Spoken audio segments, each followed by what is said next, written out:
Everyone, welcome back to our YouTube channel AR study classes. So हम पढ़ रहे हैं एडवांस स्टील डिजाइनिंग और प्रीवियस लेक्चर में हमने पढ़ा था about single stud and double angle stud के बारे में। ठीक, उसके बाद मैंने एक क्वेश्चन दिया था, मैंने बोला था ये सब लोग ट्राई करना। आज मैं इसका सोल्यूशन करा देता हूँ। थोड़ा बड़ा था इसलिए मैंने स्किप कर दिया था। ठीक, आज हम इस लेक्चर से कंटिन्यू करेंगे। बड़ा नहीं है, एकदम सिंपल, जैसे प्रीवियस में किए थे वही सारा कॉन्सेप्ट है। ठीक, देखते जाइए। इसमें जैसे 3 सवाल आपके हो गए, यही 3 सवाल होते हैं, लेकिन मैं एक ही करा दे रहा हूँ। ठीक, देखो, एक केस ये हो गया, 2 केस, 3 केस। ठीक, चलो समझते हैं। तो सीधे हेडिंग यहाँ मैं इस वाले पेज पे करता हूँ, यहाँ से सॉल्यूशन। ठीक, यहाँ मैं गिवन डाटा लिख दूंगा जिससे मुझे आसानी रहे। चलो सॉल्व करते हैं। देखो, पढ़ते जा रहा हूँ, वैसे वैसे डाटा में लिखते जाऊंगा। पहले लिखा an Indian standard angle section दिया है, कितना 100 इंटू 100 इंटू 6 mm। मतलब मैं अगर एक इंडियन स्टैंडर्ड एंगल सेक्शन बनाऊँ, कि एंगल सेक्शन कैसा ऐसा होता है ना, ऐसे कुछ इस तरह होता है, ऐसे होता है एंगल सेक्शन। ठीक, तो बोला 100 इंटू 100 इंटू 6, मतलब ये 100 है और ये 100 है। ठीक, पूरे ये 100 है और थिकनेस हमारी 6 mm दी है। ठीक, इसका मतलब यही होता है, सबको पता है। ठीक, क्लियर। उसके बाद बोला है FE 410, मतलब ग्रेड आपको अल्टीमेट स्ट्रेंथ FU की वैल्यू 410 न्यूटन पर mm स्क्वायर ले लेनी है, और FY की वैल्यू हम एज्यूम कर लेते हैं इससे थोड़ा कम, 250 न्यूटन पर mm स्क्वायर। ठीक, क्लियर। ओके, अब आगे देखो। Is use as a stud in a truss, the length of the stud between the intersection at the end is, ये 3 mm नहीं 3 मीटर रहेगा, ये गलत लिखा गया। ठीक, मतलब यहाँ लेंथ ऑफ इंटरसेक्शन, मतलब आपने मैंने बोला था ना, ऐसे कनेक्ट रहेगा गजट प्लेट से, ऐसे देखो, ऐसे कुछ गजट प्लेट से ऐसे कोई मेंबर कनेक्ट रहेगा। ये मैं छोटा सा फिगर बना रहा हूँ, ऐसे कुछ रहेगा। तो ये यहाँ से सेंटर से लेकर यहाँ से यहाँ तक की दूरी, ये बोल रहा है 3 मीटर। ठीक, ये बात बोल रहा है। तो मतलब आप बोल सकते हैं कि लेंथ की वैल्यू, L की वैल्यू आपकी कितना दी है, 3 मीटर। इसको मैं mm में लिख दूं, 3000 mm दी गई है। ठीक, क्लियर है ना। चलो, उसके बाद बोला calculate the strength of eccentric loaded strut. ठीक, मतलब बोला है अगर आपका जो लोड आ रहा है वो इसेंट्रिक लोडेड स्ट्रट है। ठीक, तो आप कैसे करेंगे, देखो मैंने बताया था जब भी आपका इसेंट्रिक लोडेड आपका आ जाए तो वहां हम लेमडा ई की वैल्यू दूसरी तरह कैलकुलेट करेंगे, बोला था ना, बस यही आपका डिफरेंट आ जाएगा। ठीक, तो उसी के आधार पे तीनों केसेस भी दिए, एक केस है एक केस है। ठीक, तो तीनों केस करेंगे। तो ये क्या मैंने क्या फॉर्मूला बोला था, अंडर रूट में K1 प्लस K2, फिर उसके बाद लेमडा V का स्क्वायर प्लस में K3 लेमडा फाई का स्क्वायर। ठीक, ये मैंने फॉर्मूला बता दिया था कि हमें लेमडा ई इस तरह निकालना होगा, कुछ डिफरेंट तरीके से। ठीक, चलो अब बाकी हमारा ये केसेस दिए हैं और सबके लिए ये डाटा, मतलब एरिया दिया है, RAZ दिया है, मतलब रेडियस इन Z डायरेक्शन, Y डायरेक्शन, और ये UU डायरेक्शन में, VV डायरेक्शन में, सब डायरेक्शन में दिया है। ठीक, तो हमें जहां जरूरत पड़ेगी वो हम यूज कर लेंगे। क्लियर है ना। उसके बाद बोला assume gusset plate is to be fixed, पहले तो 2 बोल्ट के लिए 1 बोल्ट, यहाँ मतलब केसेस बोला है, पहले 2 बोल्ट के लिए, फिर 1 बोल्ट के लिए, और तीसरा केस है हमारा वेल्डेड। मतलब ये 3 क्वेश्चन है, ये समझ के लिए चलिएगा। ठीक, चलो तो केस फर्स्ट हम लेते हैं। केस फर्स्ट क्या कि जब हमारा क्या 2 बोल्ट से कनेक्टेड हो। ठीक, when 2 volts are used, when 2 volts are used. ठीक, तो उस केस में हमें पहले तो K1 K2 की वैल्यू देखो दी है, यहीं लिख दे रहा हूं। K1 इक्वल टू क्या, K1 इक्वल टू आपका 0.20, और K2 इक्वल टू आपका दिया है 0.35, और उसके बाद K3 इक्वल टू दिया है 20। ठीक, क्लियर है ना। उसके बाद हमें अब फाइंड करना है लेमडा वी और लेमडा फाई। तो इसके लिए अलग से मैंने फॉर्मूला बताया था कि अगर आपको लेमडा वी निकालना है तो इस यहाँ देखो हमें यही चाहिए ना, एक एक चीज निकालना हो। अब लेमडा वी हमें चाहिए तो क्या होता है formula, L divided by r v का स्क्वायर, सॉरी स्क्वायर नहीं था, L बाई आर वी का स्क्वायर, फिर F साइलेंट अंडर रूट में pi square E divided by 250। ये फॉर्मूला था ना लेमडा वी का। चलो निकाल लेते हैं। तो बताओ, यहाँ L की वैल्यू मालूम है कितना, सारी वैल्यू तो मालूम है, कुछ हमें देखो यहाँ E हम एज्यूम कर लेते हैं, हमारा मॉडुलस ऑफ इलास्टिसिटी E के मतलब स्टील के केस में 2 × 10⁵ न्यूटन पर mm स्क्वायर यही होता है। ठीक, तो ये हमेशा लेके चलना। अब देखो F साइलेंट निकालना है, तो F साइलेंट के लिए मैंने फॉर्मूला बताया था अंडर रूट में FY डिवाइडेड बाई 250। तो FY की वैल्यू कितनी है, FY यहाँ 250 ही है, तो काटोगे ये एक ही आ जाएगा। ठीक, क्लियर है ना। अब सारी वैल्यू मालूम है, लेमडा वी निकाल लो, तो यहाँ ये हो जाएगा 3000, और divided by r v v, देखो क्वेश्चन में दिया है आर वी वी मतलब radius of direction in v v direction, तो कितना है 19.5। ठीक, तो ये 19.5 हो गया। डिवाइड कर दो एप्सिलॉन तो 1 हो गया, अंडर रूट में पाई स्क्वायर का पाई स्क्वायर इंटू में ई की वैल्यू कितना 2 इंटू 10⁵ कर दो और डिवाइड कर दो 250। चलो देखो कितना आ रहा है, एक सेकेंड में कैलसी ले आऊं। चलिए मैं कैलसी भूल गया था, तो यहाँ से अब ये सॉल्व कर लो, 3000 डिवाइडेड बाई 19.5, तो ये ऊपर आपका आ गया 153.85 लिख दे रहा हूँ। ठीक, उसके बाद ये अंडर रूट में है कितना पाई का स्क्वायर इंटू 2 इंटू 10⁵। ठीक, उसके बाद डिवाइड में है 250, तो ये वैल्यू आ गई 88.86। ठीक, तो यहाँ से हमें मिल जाएगा ये, अब कर लो 153.85 डिवाइड बाई 88.86। ठीक, चलो तो ये कितना आ गया 1.73। ठीक, क्लियर है ना। चलो तो यहाँ लिख देना 1.731 ले लो, लास्ट एक अंक बढ़ा के लेना 3। ठीक, तो यहाँ से हमने लेमडा वी वी निकाल लिया। ओके, चलो अब आगे बढ़ते हैं। सबको समझ में आ रहा है ना, जैसे जैसे स्टेप बता रहा हूँ वैसे वैसे करना। उसके बाद हमारा सेकंड टर्म होता है लेमडा वी वी निकाल लिया, उसके बाद हमें लेमडा 5 फाइंड करना है। यही नहीं मालूम है ना, जो जो नहीं मालूम है हमें वही निकालना है। ठीक, तो लेमडा 5। अब इसके लिए फॉर्मूला क्या बताया था, b1 plus b2 divided by 2t, और बाकी सेम नीचे वाला जो था वही एप्सिलॉन अंडर रूट में क्या था पाई स्क्वायर ई और डिवाइडेड बाई 250। ठीक, यही फॉर्मूला था। अब नीचे वाला टर्म तो सारा वही रहेगा। अब यहाँ आपको सोचना पड़ेगा b1 प्लस b2 और t क्या है, तो यही जो देखो इसमें एंगल में इसे b1 चाहे जिसको मान लो, दोनों बराबर है, b1 प्लस b2 और थिकनेस 6 mm। ठीक, तो यहाँ b1 कितना रख दो ऐसे 100 प्लस 100 और डिवाइडेड बाई थिकनेस 2t, तो 2t है मतलब 6 दूनी 12 डायरेक्ट कर दे रहा हूँ। ठीक, क्लियर है। चलो अब ये हमारा डिवाइड हो जाएगा, उसके बाद नीचे में एप्सिलॉन की वैल्यू डायरेक्ट कितना आई थी यही रख दे रहा हूँ 88.86। किसी को डाउट, यही डायरेक्ट मतलब नीचे जो आया था वही मैं रख दे रहा हूँ। ठीक, तो यहाँ नीचे यही आया था। अब देखो कितना आ गया, ये हो जाएगा 200 डिवाइडेड बाई 12, तो ये 16 पॉइंट इतना आ गया, इसको डिवाइड कर दो 88.86 से। ठीक, तो ये वैल्यू आ गई 0.01876 लिख दे रहा हूँ। ठीक, ये इतना आ गया। क्लियर। चलो तो यहाँ से हमें लेमडा वी भी मिल गया, लेमडा 5 मिल गया। अब डायरेक्ट रख दो, हमें इफेक्टिव सिलेंडरनेस रेशियो मिल जाएगा क्या, अंडर रूट में K1 plus K2 into lambda V B का square plus K3 into lambda 5 का स्क्वायर। अब आपको सारी वैल्यू मालूम है, रख दीजिए।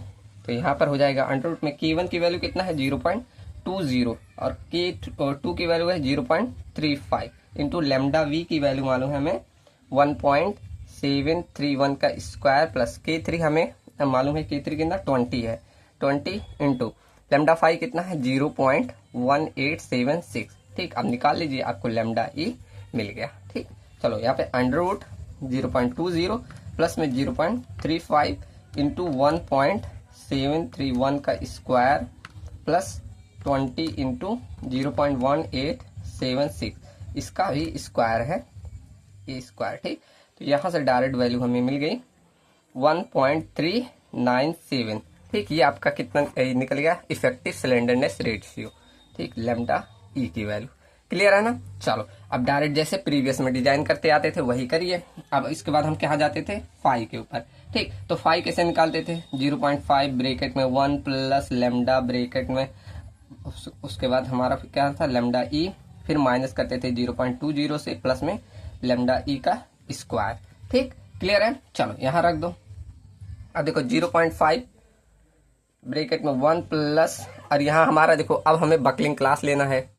अब यहाँ देखो अल्फा हम दो कंडीशन यहाँ होती है। पहले तो यहाँ हमारा एक जैसे रोल्ड सेक्शन है, तो उसके आधार पे हम जैसे रोल्ड सेक्शन दिया है क्वेश्चन में ना, रोल्ड सेक्शन, तो जब रोल्ड सेक्शन होता है तो हम बकलिंग क्लास सी ले सकते हैं। लेकिन अभी जब मैंने वो टेबल, उसमें टेबल में पूरा नहीं था, एंगल सेक्शन नहीं था। आप आईएएस कोड में देखोगे तो और भी है, तो वहाँ एंगल सेक्शन में जाओगे तो जब भी वहाँ ऐसे एंगल सेक्शन या एल सेक्शन ऐसे बने होंगे, ऐसा बना होगा। ठीक, तो वहां देखोगे वहां बकलिंग क्लास बी लिया गया है। तो आप चाहे बी ले लो चाहे सी ले लो, कोई भी सही रहेगा। ठीक, तो यहाँ हमें कंडीशन चेक करना है, चाहे बी ले लो चाहे सी। ठीक, चलो हम बी लेकर सॉल्व कर लेते हैं। तो बी के लिए अगर देखें तो अल्फा की वैल्यू कितनी थी 0.34, इतना ही था ना। इतना ही था। चलो देख लो, अब रख दो अल्फा की वैल्यू कितना 0.34। ठीक, उसके बाद हमने लेमडा ई ऊपर ही निकाला कि ना 1.397 माइनस 0.20 प्लस 1.397 का स्क्वायर। ठीक, चलो तो फाई की वैल्यू निकाल लो।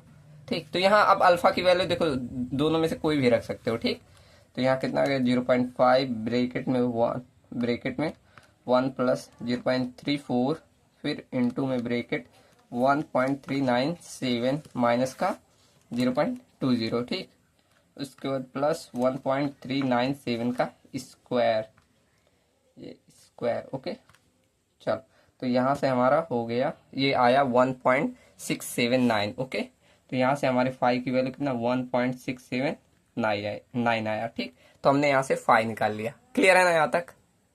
अगर आप फाई निकल गया तो समझो सारी वैल्यू निकल गई। अब इसके बाद अगला स्टेप क्या, हमें निकालना है एफ सी डी की वैल्यू। ठीक, तो इसके लिए क्या फॉर्मूला बताया था, F Y divided by gamma M naught, फिर डिवाइड में अब यही फाई वाला टर्म आ जाता है क्या, फाई प्लस में अंडर रूट में फाई का स्क्वायर माइनस लेमडा ए का स्क्वायर। यही फॉर्मूला था ना, रख दो। एफ वाई हमारा 250 था ना, 250 divided by gamma M not की value 1.10 divided by F I हमने ऊपर ही निकाला 1.679 प्लस में अंडर रूट 1.679 का स्क्वायर माइनस और लेमडा ई का 1.397। ठीक, तो ये हमारा आ गया एफ सी डी। देखो कितना आ रहा है, तो एफ सी डी कर दो 250 डिवाइड बाई 1.10, इसको कर दो, ये आपका आ जाएगा 227.27 divided by 1.679 plus under root में 1.679 का स्क्वायर माइनस 1.397 का स्क्वायर। तो ये वैल्यू आ गई 2.6104 कर दे। ठीक, तो ये हमारा आ गया एफ सी डी कितना करो 227.27 डिवाइडेड बाई 2.6109। ओके, तो यहाँ से हमारा एफ सी डी आ गया 87.0466। ठीक, इतना न्यूटन पर mm स्क्वायर। ठीक, यहाँ तक क्लियर है। अब डायरेक्ट हमारा लास्ट स्टेप तो इसे इससे कर देना, हमारा डिजाइन कंप्रेसिव स्ट्रेंथ कितना आ जाएगा F C D into area. ठीक, तो एफ सी डी की वैल्यू 87.0466 इंटू एरिया। देखो हमें क्वेश्चन में दिया है, क्वेश्चन में एरिया कितना दिया 1167। ठीक, 1167 mm स्क्वायर। ठीक, तो यहाँ से ये हमारा कितना आ जाएगा 87.0466 इंटू 1167। ठीक, तो यहाँ से एरिया इतना आ गया, इसको किलो न्यूटन में बदल दे रहा हूँ, डिवाइडेड बाई 1000। तो ये आ गया 101.58 किलो न्यूटन। ठीक, इतना आपका डिजाइन कंप्रेसिव स्ट्रेंथ आ गया। कब, केस नंबर फर्स्ट के केस में, जब हम क्या केस नंबर फर्स्ट लेके चल रहे हैं, जब हम 2 बोल्ट यूज कर रहे हैं। ठीक, क्लियर है ना? अब इसी आधार पे हम केस सेकंड निकाल लेते हैं। पहला केस समझ में आ गया ना? अब कि यहाँ मतलब न्यूमेरिकल बड़ा मत समझिएगा, अब यहाँ केस सेकंड बढ़ रहे हैं, मतलब दूसरा सवाल ऐसा कभी देगा नहीं, मतलब देगा तो हर एक क्वेश्चन ही देगा। ठीक, तो हम यहाँ दूसरा केस लेके चल रहे हैं। दूसरा केस क्या बोला था कि अगर आपका it is connected by 1 bolt at each other. ठीक, तो ऐसे लिखा है, तो लिख दो सिंपल, कनेक्टेड बाई 1 बोल्ट। ठीक, तो इस केस में तो बस सिंपल है, बस आपकी कौन सी वैल्यू चेंज हो जाएगी K1 और K2 और K3 की वैल्यू, जो कि ऑलरेडी हमें दिया है क्वेश्चन में। ठीक, यही रख दे रहा हूँ। तो यहाँ से डायरेक्ट हम लेमडा ई की वैल्यू निकाल रहे हैं। लेमडा ई इक्वल टू हमारा फॉर्मूला था अंडर रूट में K1 प्लस में K2 फिर लेमडा वीवी का स्क्वायर प्लस में K3 और लेमडा फाई का स्क्वायर। और लेमडा वीवी और लेमडा फाई ये चेंज नहीं होने वाला, क्यों, सारी वैल्यू तो वही है, इसमें कोई चेंज होने वाला नहीं है। तो लेमडा वीवी हमें कितना मिला था, देखो कितना आया था 1.731 आया था। ठीक, तो यहाँ रख दो डायरेक्ट हम लेमडा ई का। अब यहाँ पर K1 K2 क्या था इस केस में, देख लो, जब आपके एक गोल्ड कनेक्ट थे तब आपका K1 का मान था 0.75 और K2 का मान था 0.35 और K3 का मान था 20। समझ में आ रहा है ना सबको?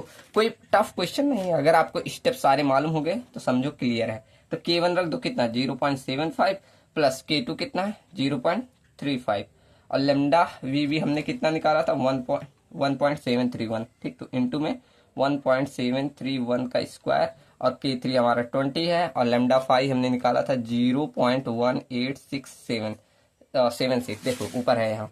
ठीक, हमने निकाला था ऑलरेडी। ठीक, तो क्लियर, इसका स्क्वायर कर दो, यहाँ से हमें लेमडा ई मिल गया। इसमें कोई चेंज थोड़ी था, लेमडा मतलब ये थोड़ी बदलेगा, ये सारी वैल्यू जैसे वही की वही है, कोई अलग चीज थोड़ी लाया, सिर्फ हमारा बोल्ट का कनेक्शन चेंज हुआ, तब K1 K2 K3 बदलेगा बस। ठीक, तो यहाँ से अब डायरेक्ट निकाल लो, लेमडा ई हमारा आ गया 0.75 प्लस 0.35 इंटू 1.731 का स्क्वायर प्लस में 20 इंटू 0.1876 का स्क्वायर, तो ये वैल्यू कितना आ गया 1.5819। ठीक, ये हमारा लेमडा ई आ गया इस सेकंड केस में। ठीक, क्लियर है ना, 1.5819। चलो, और उसके बाद अल्फा हम यहाँ भी हम वही मान के डायरेक्ट फाई निकाल ले रहे हैं। ठीक, तो यहाँ अल्फा की वैल्यू हम कितना मान रहे थे वहाँ बी क्लास, तो यहाँ 0.34 आया था, अब डायरेक्ट फाई की वैल्यू निकाल लो। चलो फाई निकालते हैं, कोई टफ लगा क्वेश्चन? ठीक, अरे डायरेक्ट हम फाई निकालेंगे। हाँ ठीक, तो फाई के लिए मैंने फॉर्मूला क्या बताया था, 0.5 ब्रेकेट में 1 प्लस उसके बाद अल्फा, फिर ब्रेकेट में हम लगाते हैं फिर लेमडा ई माइनस 0.20 प्लस में लेमडा ई का स्क्वायर। ठीक, ये हमारा फॉर्मूला था। अब सारी वैल्यू मालूम में रख दो, 0.5 ब्रेकेट में 1 प्लस बकलिंग क्लास फैक्टर हमने सेकंड लिया तो मतलब 0.34। ठीक, उसके बाद लेमडा ई कितना निकाला, लेमडा ई हमारा आया 1.5819 माइनस 0.20 प्लस में 1.5819 का स्क्वायर, निकाल लो, इसका भी फाई आ गया। कितना पास हुआ है, एक क्वेश्चन कर लिए, मतलब सब इजी था। ओके, 1 प्लस 0.34 फिर ब्रैकेट में 1.5819। ओके, उसके बाद ये माइनस का 0.20 इसमें, फिर मल्टीप्लाई नहीं प्लस रहता है, प्लस है 1.5819 का स्क्वायर। ठीक, ब्रैकेट बंद, ये वैल्यू आई 1.9861। ठीक, कितना आया 1.9861, ये आपका फाई आ गया। अब फाई आ गया तो FCD निकाल लो।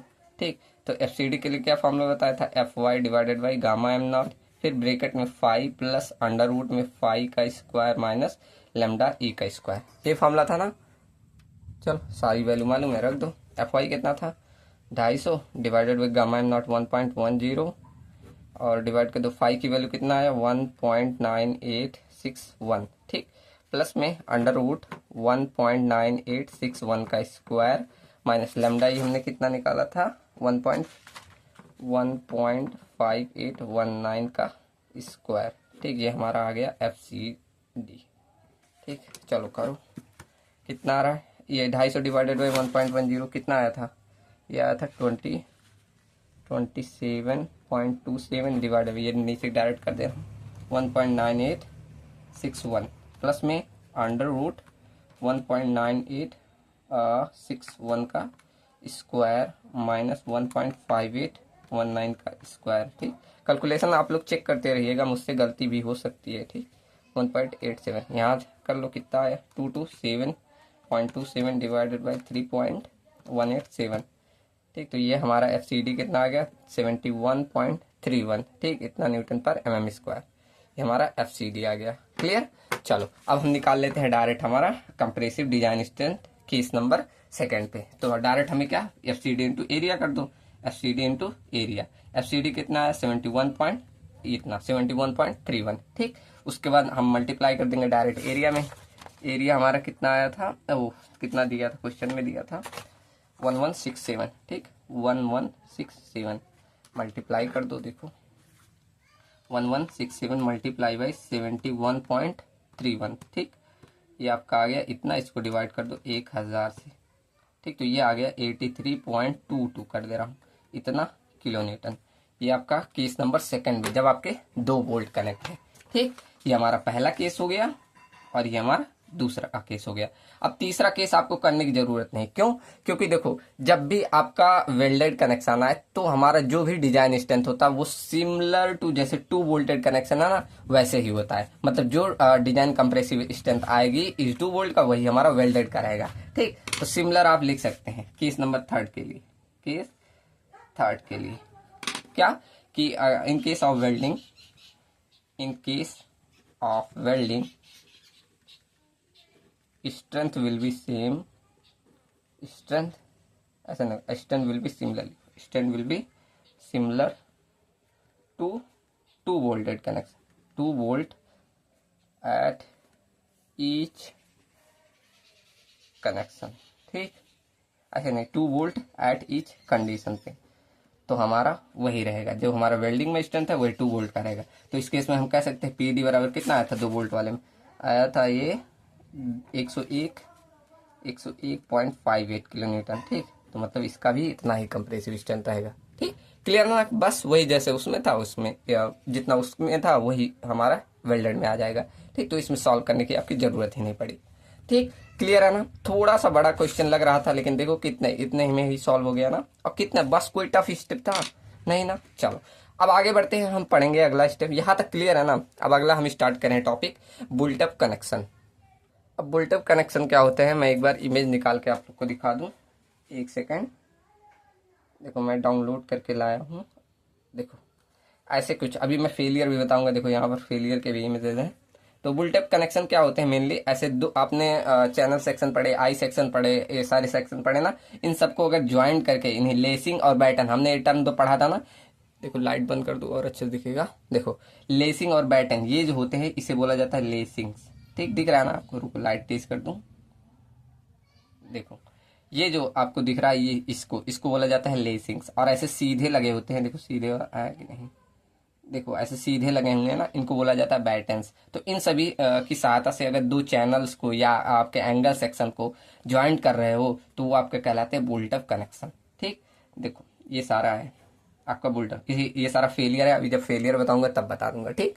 ये मतलब मशीन पे टेस्टिंग की गई है फेलियर। ये देखो लोकल बकलिंग फेलियर और ऐसे ओवरऑल बकलिंग फेलियर, तो ऐसे 4 कंडीशन बनते हैं, ये भी आगे बताऊंगा, ठीक। तो यहाँ समझ में आया ना बुल्टअप कनेक्शन क्या होता है, कि ऐसे दो चैनल सेक्शन को आपस में लेसिंग या बैटन की सहायता से बात कर उसकी क्या करते हैं, बेंडिंग स्ट्रेंथ को हम इंप्रूव करते हैं। क्या करते हैं, बेंडिंग स्ट्रेंथ को। ये कैसे इंप्रूव होता है, देखो क्या होता है, जब पहले अभी चलो पूरा बस इतना क्लियर हो ना कि हम ऐसा क्यों कर रहे हैं, उसकी बेंडिंग स्ट्रेंथ को इंप्रूव करने के लिए, ठीक। अभी मैं थ्योरी लिखा रहा हूँ।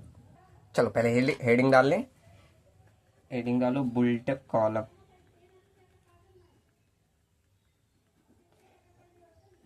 अब यहाँ मैंने एक टर्म बोल दिया कि बुल्टअप कॉलम क्यों बनाया जाता है, उसकी बेंडिंग स्ट्रेंथ, मतलब कॉलम की बेंडिंग स्ट्रेंथ को इंप्रूव करने के लिए हम बनाते हैं। अब ये कैसे होता है, अभी मैं पूरा प्रोसीजर बता रहा हूँ, रुको पहले इतना लिख दूँ। बुल्टअप कॉलम, यहाँ से built up column are used to increase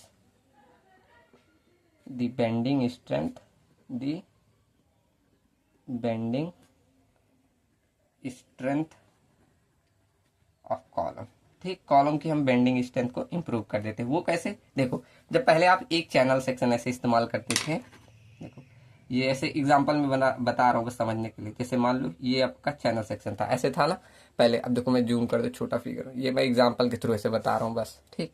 देखो ये आपका पहले ऐसे छोटा सा चैनल सेक्शन था, तो आपका अगर वाई वाई एक्सिस पे डिवाइड, ऐसे एक्सेस और वाई वाई डिवाइड करते थे, तो वाई वाई के अलाउंग आपका एरिया ऑफ डिस्ट्रीब्यूशन कम आता था। देखो कितना कम आ रहा है, मतलब पूरा सुफिशियंटली बराबर नहीं आता था, लेकिन एक्स एक्स के अलाउंग बराबर आता था, ठीक। तो इसी में जब आप क्या करते हैं, एक और मतलब ऐड कर देते हैं ऐसे, देखो मैंने मान लिया ऐसे एक और ऐड कर दिया, ठीक। इनके बीच कुछ स्पेसिंग रहती है, उसके बाद हम क्या करते हैं, लेसिंग या बैटन के थ्रू ऐसे इनको जोड़ देंगे। अब यहाँ जब निकालेंगे तो ये एकदम मोमेंट ऑफ इनर्शिया दोनों का बराबर हो जाता है, ठीक। तो इससे क्या हो रहा है, जो एरिया ऑफ डिस्ट्रीब्यूशन है, देखो एकदम सुफिशियंटली दोनों को मिल रहा है ना। और इससे क्या होता है, आपका रेडियस ऑफ जायरेशन आर की वैल्यू निकालोगे वो भी ज्यादा आएगा, मोमेंट ऑफ इनर्शिया ज्यादा आएगा, पोलर मोमेंट ऑफ इनर्शिया ज्यादा आएगा, तो आपका बेंडिंग स्ट्रेंथ भी इंप्रूव हो जाएगा, ठीक। अब यहाँ इस तरह आपका ये बन जाएगा। चलो तो क्या क्या कंडीशन मैंने बोली एक बार लिख लेते हैं। क्या बोला मैंने कि पहला तो बोला कि मैंने अगर आप ऐसा कर रहे हैं तो इससे एरिया ऑफ डिस्ट्रीब्यूशन आपको दोनों तरफ मिल जाएगा, सेंट्रॉइड के अलॉन्ग दोनों तरफ मिल जाएगा, ठीक। तो यहाँ लिखेंगे यूजिंग दी बुल्टअप कॉलम, ऐसे नहीं बुल्टअप सेक्शन लिखो, यूजिंग दी बुल्टअप सेक्शन अगर यूज कर रहे हैं तो हमारा एरिया ऑफ डिस्ट्रीब्यूशन, ऐसे area is distributed sufficiently away from centroid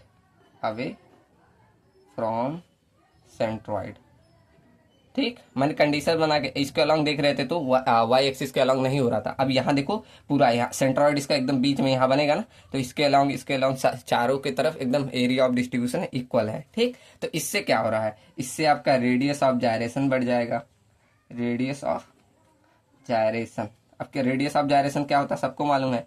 ठीक, तो क्या मैंने बोला, रेडियस ऑफ जायरेशन की वैल्यू इंक्रीज हो जाएगी। ठीक, तो ये जब बढ़ेगा रेडियस ऑफ जायरेशन तो आपको पता है मोमेंट ऑफ इनर्शिया भी बढ़ेगा। ठीक, चलो उसके बाद अगर मोमेंट ऑफ इनर्शिया बढ़ा तो पोलर मोमेंट ऑफ इनर्शिया भी बढ़ेगा। ठीक, चलो अच्छा, जब पोलर मोमेंट ऑफ इनर्शिया बढ़ेगा तब हम बोल सकते हैं कि बेंडिंग स्ट्रेंथ की वैल्यू भी बढ़ेगी। बेंडिंग स्ट्रेंथ की वैल्यू भी बढ़ेगी। ठीक, क्लियर है ना कैसे बढ़ेगा, मैंने पूरा स्टेप लिखवा दिया। ठीक, चलो अब देखो, जब भी हम बुल्टअप ऐसा बुल्टअप कॉलम बनाएंगे ना, तो इसमें हम ऐसी तरह से अरेंज करेंगे कि moment of inertia along x और वाई दोनों डायरेक्शन बराबर होना चाहिए। अगर नहीं हुआ तो कैसे, हम इसीलिए तो कर रहे हैं। तो यहाँ देख ले, ये बात ध्यान रखो कि इन case of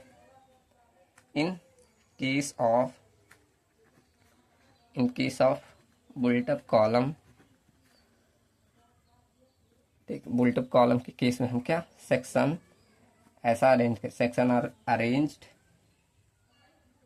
arranged such that,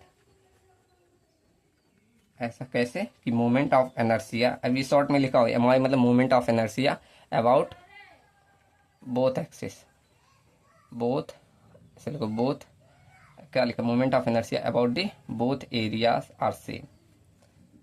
ठीक, मतलब यहाँ शॉर्ट में लिख दे रहा हूँ कि आपका एक्स एक्स के अलाउंग और वाई वाई के अलाउंग, दोनों के अलाउंग आपका मोमेंट ऑफ इनर्शिया इक्वल होना चाहिए। ठीक, तभी तो सब चीज़ें इक्वल रहेगी। ठीक, तो ये बात ध्यान रखना। अब यहाँ देखो, मैंने एग्जांपल जब लिया था तो ऐसे इसे कहते हैं फेस टू फेस अरेंज करना। ठीक, तो इसे ऐसा बात नहीं है कि आप फेस है, इसे बैक टू बैक भी आप अरेंज कर सकते हैं। ठीक, तो यहाँ से लिख दो, ऐसा नहीं डाउट आए कि क्या उसी तरह करेंगे, नहीं। देखो, सेक्शन आर अरेंज हम फेस टू फेस और back to back and back to back दोनों तरह से अरेंज कर। मतलब देखो, मैंने एक एग्जांपल दिया था ऐसे ना, अच्छे से बनाना आप लोग फिगर। देखो मैं रफली फिगर बना रहा हूँ, आप लोग थोड़ा चैनल सेक्शन अच्छे से बनाना। इस तरह ये फेस टू फेस अरेंज हो गया। ठीक, इनमें देखो दोनों के अलॉन्ग एक्स वाई वाई के अलॉन्ग और एक्स एक्स के अलॉन्ग दोनों मोमेंट ऑफ इनर्शिया इक्वल होना चाहिए। ऐसे आप इसको बैक टू बैक, ये देखो ये हो गया फेस टू फेस, ये हो गया फेस टू फेस के अलॉन्ग। ठीक, ऐसे आप बैक टू बैक अरेंज कर सकते हैं। देखो कुछ इस तरह, अब यहाँ रफली मैं फिगर बना रहा हूँ, आप लोग स्केल से अच्छे से बनाना, ऐसे भी आप लोग अरेंज कर सकते हैं।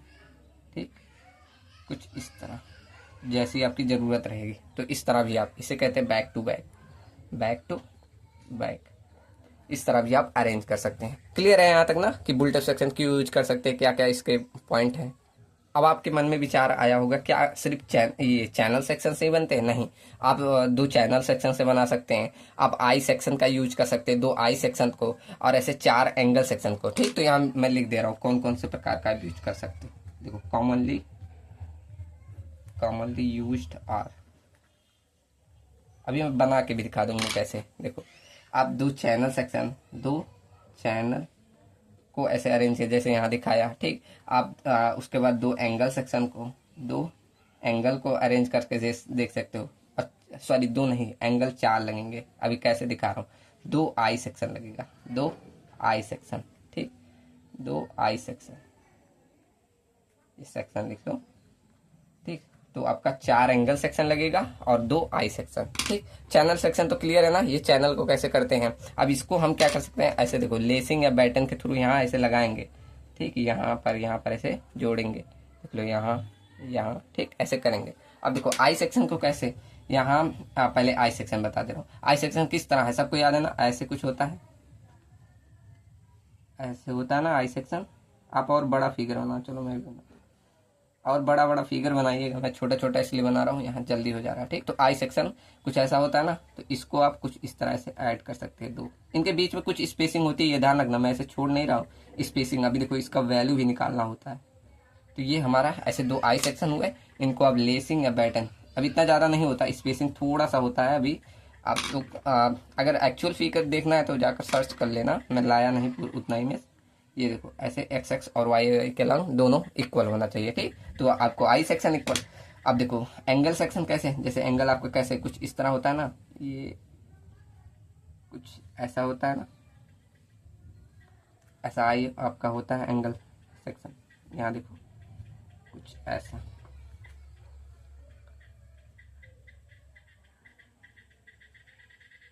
ये रहा, देखो ऐसे। अब साइज बनाना मेरा छोटा बड़ा हो गया, ठीक, देख लो ऐसे। फिर इनको हम क्या करेंगे, लेसिंग या बैटन के थ्रू ऐसे यहाँ चारों तरफ से इसे जोड़ देंगे, ये रहा, ठीक। ये आपके होते हैं बुल्ट अप सेक्शन, ठीक। क्लियर है ना यहाँ तक कैसे हमारे बुल्ट अप सेक्शन बनते हैं, ठीक। और अच्छे से फिगर बनाएगा, साफ से मतलब स्केल से बनाना, ठीक। फिगर जरूर बना के आना एग्जाम में, फिगर आपका बहुत महत्व रखता है। अब यहाँ मैं कब से बात कर रहा हूँ, ये लेसिंग और बैटन्स की, ठीक। तो अब इनको पढ़ते हैं। अब इन्हीं की डिजाइनिंग आपको करनी होती है। डिजाइनिंग शायद पूछा नहीं जाता अब मैं, लेकिन मैं फिर भी आपको पढ़ा दूंगा, ठीक। चलो तो पढ़ते हैं लेसिंग। अब लेसिंग क्या होते हैं, लेसिंग ऐसा एलिमेंट होता है जो इन सभी आई सेक्शन हो गया या चैनल सेक्शन, इन सभी को कनेक्ट करने का काम होता है, ठीक। और ये ध्यान रखिए, लेसिंग यहाँ पर कोई लोड डिस्ट्रीब्यूशन का काम नहीं करता है, ये भी ध्यान रखिएगा, ठीक। चलो तो क्या क्या पॉइंट है, चलो लिखते जाओ एक एक करके कि these are these are the structural element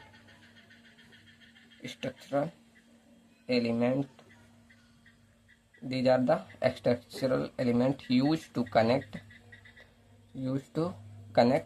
two section, ठीक। टू और मोर लिख सकते हो, ठीक। तो दो सेक्शन को जोड़ने के काम आता है, ठीक। बट ये ध्यान रखो, ये कोई भी लोड ऐसे लिख दो, but it does not bear any load, ठीक। ये किसी प्रकार का लोड नहीं डिस्ट्रीब्यूट करती, ये सिर्फ इसका काम होता है आप मेंबर को कनेक्ट करने का। ऐसा नहीं होता कि ये लोड को डिस्ट्रीब्यूट करेगी, ठीक। इसका ये काम नहीं होता, ठीक। अब देखो ये लेसिंग को हम ऐसा प्लेस करते हैं एकदम यूनिफॉर्म, ऐसा नहीं टेढ़ा मेढ़ा रहे, हम एकदम यूनिफॉर्म, जो इधर प्लेस किया वो इधर भी दोनों तरफ इक्वल रहेगा। जैसे आप अगर ऐसे एंगल में प्लेस कर रहे हैं ना, तो ऐसे एक यूनिफॉर्म रहता है, पीछे भी यहाँ भी, ठीक। तो ये भी ध्यान रखो कि जब लेसिंग आप लगाओगे, लेसिंग प्लेस्ड, ऐसा क्यों होता है, क्योंकि जब इसमें लोड लगता है ना तो एक्सियली ऐसे ट्रांसफर, अभी हम जब लोड वोड निकालना देखेंगे तब वहां समझ में आएगा, ठीक। तो क्या बोला मैंने, lacing placed on column, lacing placed on column should be uniform, ठीक। तो वो हमारा यूनिफॉर्म होना चाहिए, ठीक। क्लियर है ना। आप ऐसे भी बोल सकते हैं कि लेसिंग को हमें ऐसा प्लेस करना चाहिए कि इसका एकदम मिरर इमेज रहे, मतलब जो इधर रहे वो उधर भी रहे, ऐसे लिख दो, ठीक। ऐसे भी लिख दो, lacing should be placed such that, ये समझ में आ रहा है ना मैं क्या कहना चाहता हूँ, कि मतलब जैसे देखो मैंने ये मान लो आपका कोई बोल्ट यहाँ लगाया, तो ऐसे सेम टू सेम ऐसे मिरर इमेज यहाँ भी होना चाहिए, इसे दोनों साइड इक्वल रहना चाहिए। आप लोग देखे भी होंगे एक्चुअल इमेज, तो देखा होगा इधर जैसे रहता है वैसे सेम टू सेम उधर भी रहता है, ठीक। मुझे इतना बताने की जरूरत नहीं, लेकिन पॉइंट तो लिखने का आना, थ्योरी लिखना ही पड़ता है, ठीक। तो लिखो लेसिंग, क्या बोला, lacing should be placed such that it is shadow, या बोल सकते हो mirror image of each other at front end back, ठीक। तो दोनों साइड में ऐसा रहेगा कि दूसरे का मिरर इमेज है, ठीक। क्लियर है ना यहाँ तक। अब चलो बढ़ते हैं कितने प्रकार के आप लेसिंग लगा सकते हैं, ठीक। तो एकदम इजी है, देखो यहाँ हेडिंग डालो, टाइप्स ऑफ लेसिंग,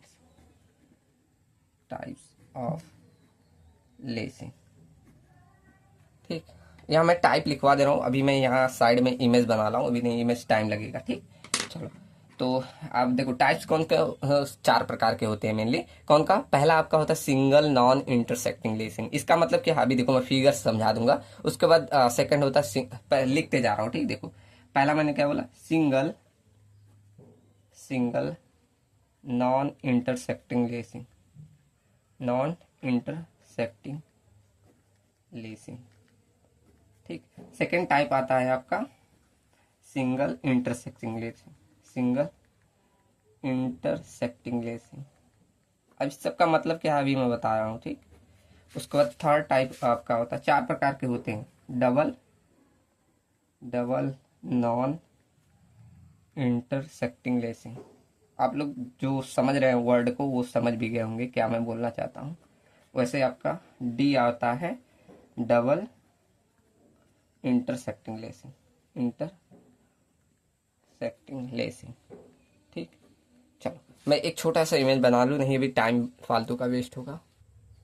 देखो यहाँ ऐसे बनाना, आप लोग स्केल से बनाना, मैं आज स्केल लाना भूल गया तो हाथ से बनाया हूँ, ठीक। ये देखो चैनल सेक्शन है, ऐसे 3D में मैंने दिखाया है, आप लोग महसूस करिएगा, ठीक। 3D में आप लोग को मालूम चल भी रहा होगा, ठीक। तो देखो यहाँ पर अब मुझे ये फ्रंट साइड, अब बैक का मैं दिखा नहीं सकता तो फ्रंट का यहाँ दिखा रहा हूँ, ठीक। तो मैंने क्या लिखा, सिंगल नॉन इंटरसेक्टिंग लेसिंग। अब इसका मतलब क्या, ऐसे आपने एक लेसिंग लिया, लेसिंग ऐसे थोड़ा एंगल पे लगते हैं, ठीक, ऐसे कुछ, ठीक। अब एक दूसरे से ऐसा लगाओगे कि इंटरसेक्ट नहीं करेंगे, देखो ऐसे कुछ, ये मतलब इंटर इतना गैप नहीं रहता, एकदम टच रहेगा, ठीक। ऐसे गैप नहीं रहता, मतलब इंटरसेक्ट एक दूसरे के ऊपर नहीं जाएंगे, ऐसे टच करा के एकदम बगल से ले जाओगे, ये आपका कहलाता है सिंगल नॉन इंटरसेक्टिंग लेसिंग, ठीक। क्लियर है ना, मतलब एक दूसरे के ऊपर ओवरलैप नहीं करते, ठीक। तो वो आपका कहलाता है सिंगल, जब एक ही ऐसे एक एक प्रोवाइड करा तो वो कहलाएगा सिंगल नॉन इंटरसेक्टिंग लेसिंग। अगर यही आप प्रोवाइड करा रहे हो और ये एक दूसरे के ऊपर ऐसे ओवरलैप कर जा रहे हैं, रुको बता रहा हूँ, ये दूसरा आपका ऐसे चैनल सेक्शन है। अब इसमें मुझे कनेक्ट करना है, ठीक। तो यहाँ पर मैंने एक लेसिंग यहाँ लिया, अब ये इसी के ऐसे ऊपर से ही जाएगा, देखो कुछ इस तरह ऐसे इंटरसेक्ट करेगा, ठीक, कुछ इस तरह, देखो ऐसे, ये ऐसे। तो ये आपका कहलाता है सिंगल इंटरसेक्टिंग लेसिंग। अब यहाँ देखो एक दूसरे से इंटरसेक्ट कर रहा है कि नहीं, तो वही कहलाता है सिंगल इंटरसेक्टिंग लेसिंग, ठीक, कुछ इस तरह। आप ऐसे अच्छे से हाथ से फिगर बनाइएगा, ठीक। तो वो आपका कहलाएगा सिंगल इंटरसेक्टिंग लेसिंग। आप क्लियर होगा ना, ऐसे आपका डबल आ जाएगा। डबल में कैसे, देखो इसमें ऐसे एक्स की तरह हो जाता है कुछ ऐसे, ये आपका पहला, और ऐसे दूसरे कलर से बना दूं, ये आपका दूसरा, ये आपका दूसरा, ठीक। ऐसे आप एक और दिखा दो, फिगर देखो और अच्छे से सही से बनाना, ठीक। तो ये आपका दूसरा हो जाएगा, यहाँ पर ऐसे सेम इसी तरह ऐसे ये भी बना दे रहा हूँ, ठीक। तो ये आपका कहलाता है डबल इंटरसेक्टिंग लेसिंग, ये कुछ इस तरह, ठीक। क्लियर है ना। चलो अब यहाँ देख लो ऐसे, मतलब ये कहलाता है डबल नॉन इंटरसेक्ट। अब देख एक दूसरे से इंटरसेक्ट किया नहीं किया ना, तो वो कहलाता है डबल नॉन इंटरसेक्टिंग लेसिंग, ठीक। ऐसे आपका डबल इंटरसेक्टिंग में क्या होगा, देखो पहले आप एक ऐसे बनाते चले जाओ, एक यहाँ, और इसी पे ऐसे इंटरसेक्ट करा देना, ठीक, यहाँ पे कुछ इस तरह। अब देखो ये सब सिंगल इंटरसेक्टिंग हो गया ना, ऐसे लग रहा है, ठीक। यहाँ ऐसे ऐसे बना देना, ठीक। अब यहीं से इसके इधर से एक और चला जाएगा, देखो कुछ इस तरह, ठीक, ऐसे, ठीक। क्लियर है ना। तो यहाँ पर ये कहलाता है डबल इंटरसेक्टिंग लेसिंग, ठीक। यहाँ पर ऐसे आप बोल्ट रिवेट दिखाते रहना, ठीक। तो ये कहलाता है डबल इंटरसेक्टिंग लेसिंग। क्लियर है ना टाइप्स ऑफ, ठीक। अब देखो एक बात ध्यान रखना, जब भी आप लोड लगाओगे, जान मान लो ऐसे हम वीटी लोड लगा रहे हैं, जब भी वीटी लोड मतलब किसी ऐसे लेसिंग पे आएगा, तो ये हमारा एकदम एक्सिली ऐसे ट्रांसफर होगा, ऐसे एक्सिली। ये इसलिए बता दे रहा हूँ, अभी आगे कैलकुलेशन थोड़ा सा कैलकुलेशन आएगा तो वहाँ काम आएगा, ठीक। तो यहाँ ऐसे ध्यान रखना, मैं यहीं ब्रैकेट में लिखवा दे रहा हूँ, ठीक। कि अगर आपका इफ ट्रांसफर, ऐसे लिखो, if transfer force is applied, force is applied, ठीक, on the lacing, on the lacing system पे, ठीक। तो ये हमारा जो फोर्स है, this force is transferred axially, ठीक। पूरे एक्सिली ट्रांसफर होगा, कहाँ से, through the member, through the member के थ्रू, ठीक। ये बात ध्यान रखना। चलो ये नोट में ऐसे लिखना चाहो नोट में लिख लेना, ठीक। तो यहाँ ये क्लियर है ना कि आपके टाइप्स क्या होते हैं। अब यहाँ देखो, आपने सारी लेसिंग देखी तो आपको महसूस हो रहा है कि डबल इंटरसेक्टिंग लेसिंग आपका सबसे स्ट्रॉन्गर है ना, लग रहा है ना सबसे स्ट्रॉन्गर है। लेकिन हम क्या करते हैं, डबल इंटरसेक्टिंग लेसिंग को नहीं यूज करते। क्यों? क्योंकि ये ओवर सेफ डिजाइन हो जाता है। ठीक, तो ऐसे लिख दो यहीं पॉइंट पे। हाँ, आपको आगे पता भी चलेगा, ज्यादातर इसको नहीं यूज करते।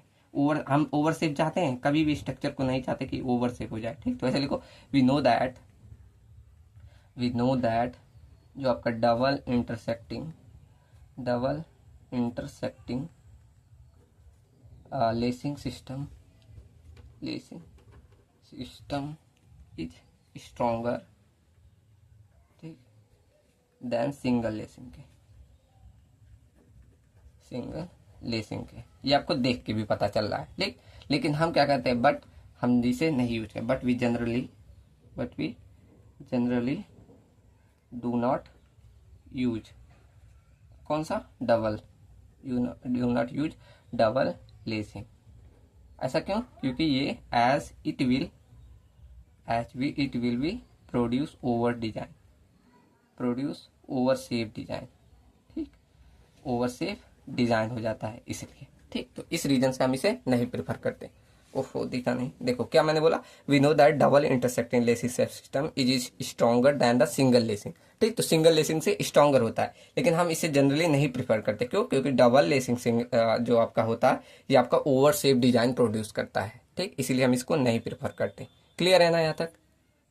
अब चलो देखते हैं कितने प्रकार के आपके फेलियर आ जाएंगे इस बुलटअप कॉलम में। ठीक, देखो, मैं कुछ फिगर बना लूँ, उसी में डायरेक्ट लिख दे रहा हूँ। ठीक, ऐसे फिगर बनाना, उसका फिगर मुझे मिल नहीं रहा था, नहीं तो मैं एक्चुअल लाता। मैं फिगर बना रहा हूँ। ठीक, देखो यहाँ मैं ट्राई किया हूँ, लेकिन बना है।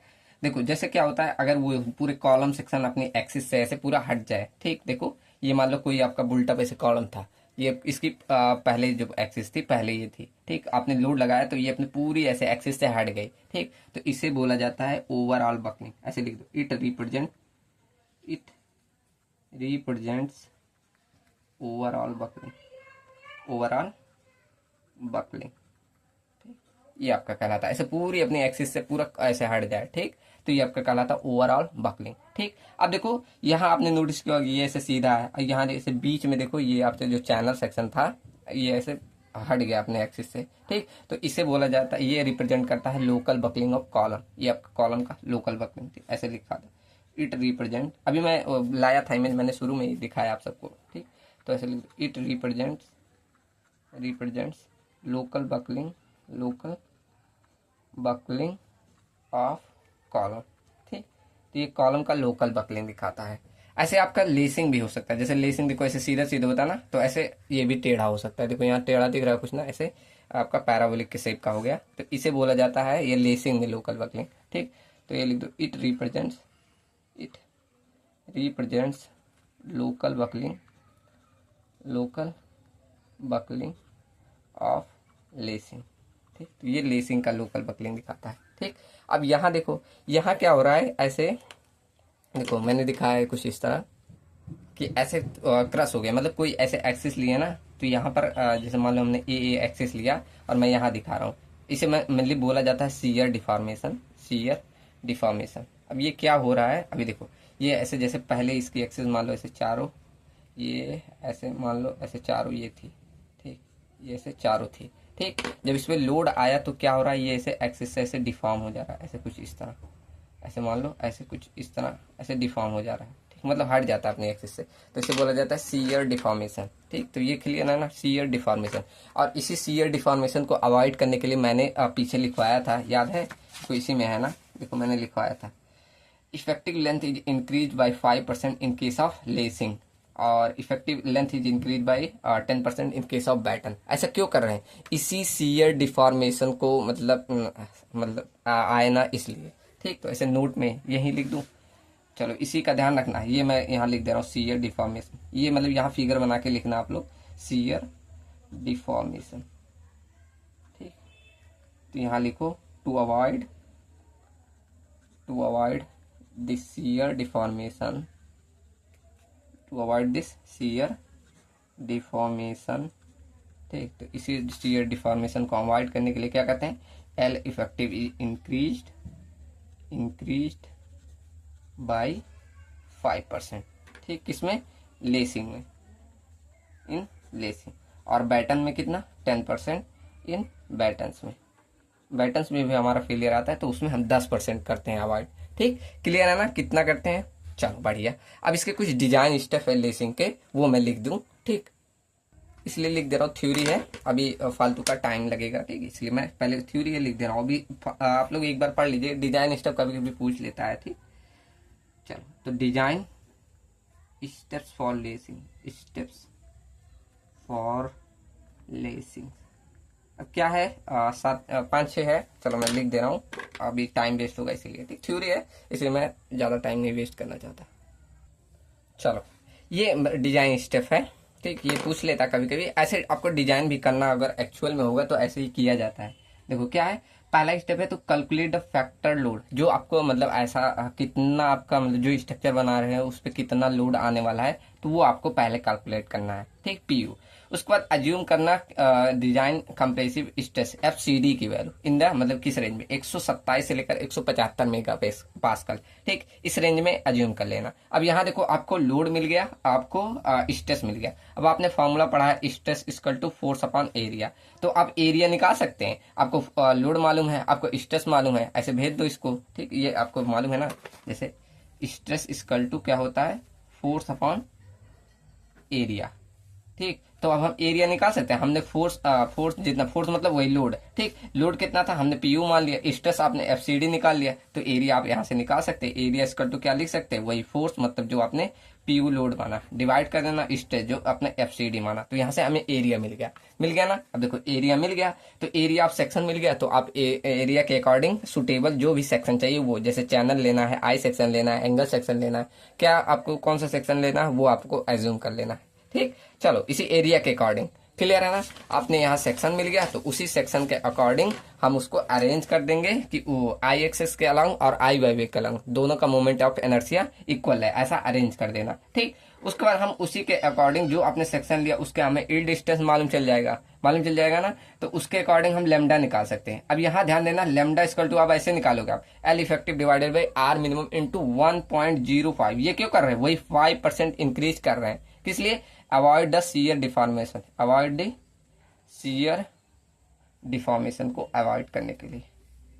ठीक, तो यहां से हमें एफ वाई मिल गया लेमडा, तो आप एक्चुअल जो है एफसीडी उसको निकाल लेंगे। अब एक्चुअल एफसीडी मिल गया, एरिया आपको मालूम है, तो लोड निकाल लेना। अब यहाँ देख लो, अगर पीडी की वैल्यू जो यहाँ निकाल लो वो ज्यादा है जो आपने एज्यूम किया है, तो आपका डिजाइन ओके है। अगर नहीं आया तो रीडिजाइन करो।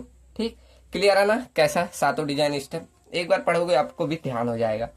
ठीक, चलो अब यहाँ कुछ इंपॉर्टेंट आईएस कोडल प्रोविजन है अबाउट लेसिंग के लिए। अब 8-9 है, चारों सब देखते हैं। ठीक, चलो तो यहाँ हेडिंग डालो इंपॉर्टेंट, मतलब पूरी लेसिंग कितनी विड्थ होने, कितने थिकनेस, कितना लोड आना चाहिए, सब चीज का मतलब आईएस कोडल प्रोविजन है। ठीक, तो यहाँ लिखते जाओ important IS codal provision for किसके लिए, लेसिंग के लिए। ठीक, क्लियर है ना। चलो अब एक एक चीजें निकालते हैं।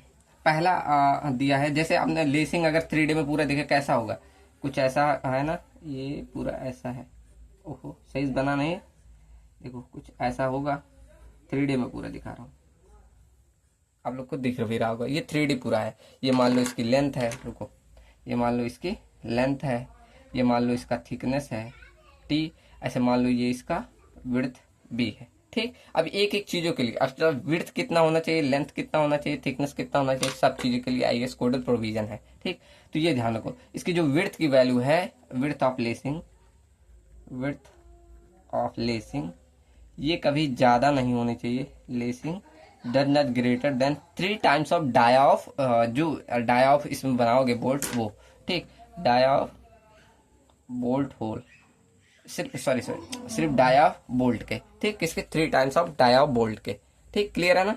चलो अब सेकंड देखो, सेकंड अब इसकी थिकनेस देखते हैं।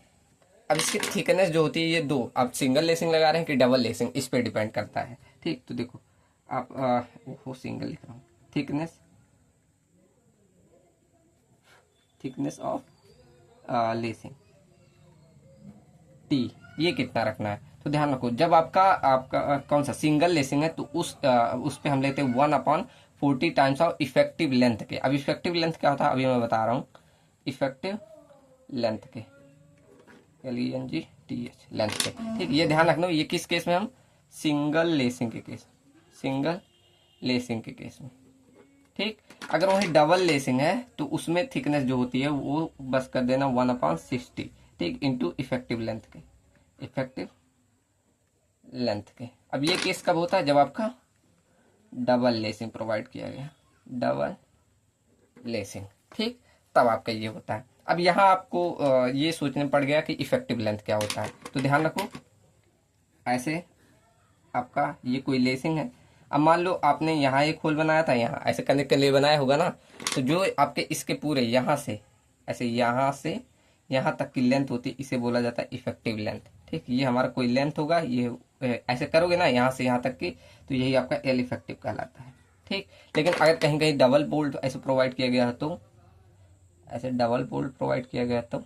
ये देखो, मान लो ऐसे 2-2 बोल्ट करके प्रोवाइड किया गया तो हमें क्या करना होता है, इसके एकदम इसके सेंटर से लेकर यहाँ तक की जो डिस्टेंस कहलाती है वो आपका एल इफेक्टिव होता है। अब ये कितना होता है, ये एल इफेक्टिव इक्वल टू हम लेते हैं 0.7 टाइम्स ऑफ एल क्या आपका टोटल लेंथ जो होगा उसका, ठीक, इतना लेंगे।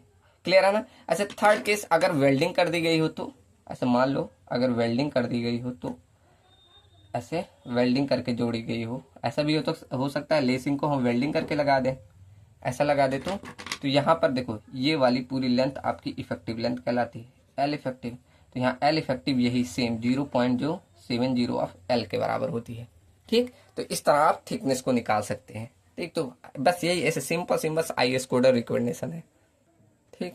चलो अब थर्ड देखते हैं।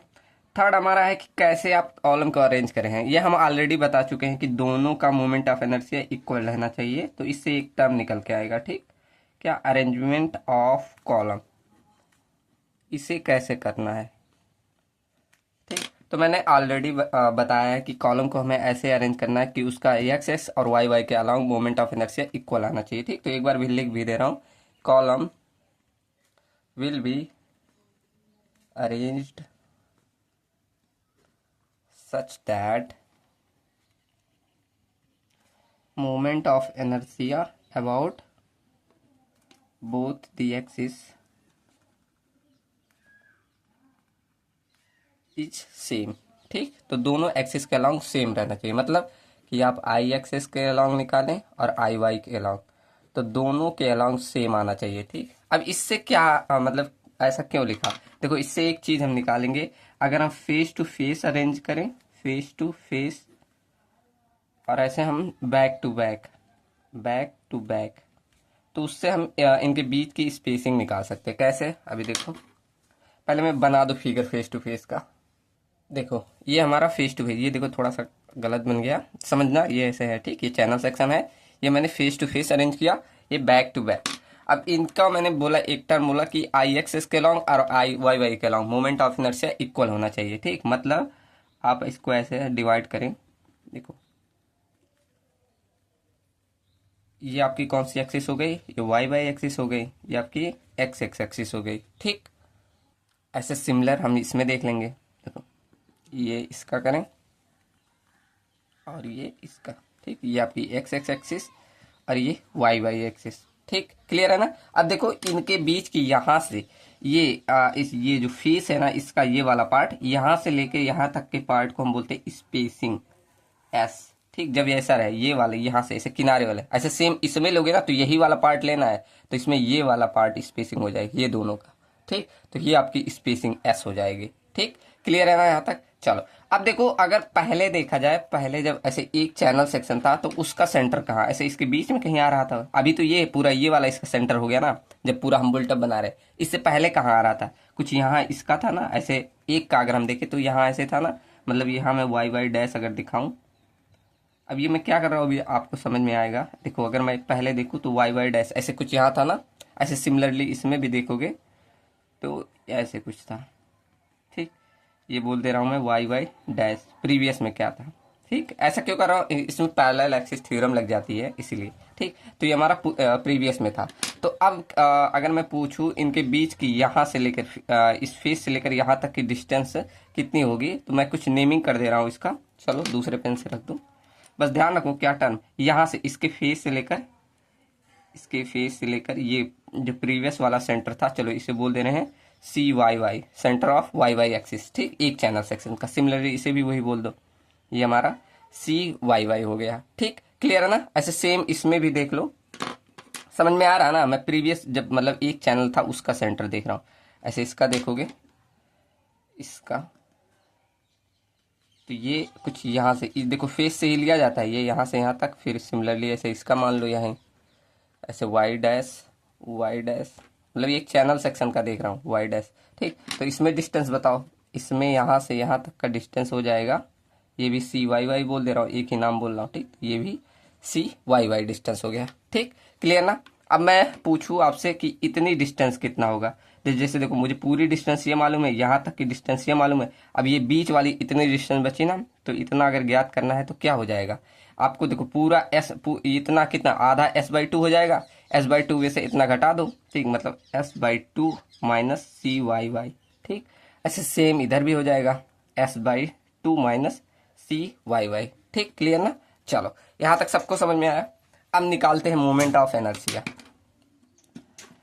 पहले इसका निकाले रहे, फेस टू फेस का। बताओ moment of inertia about x X axis.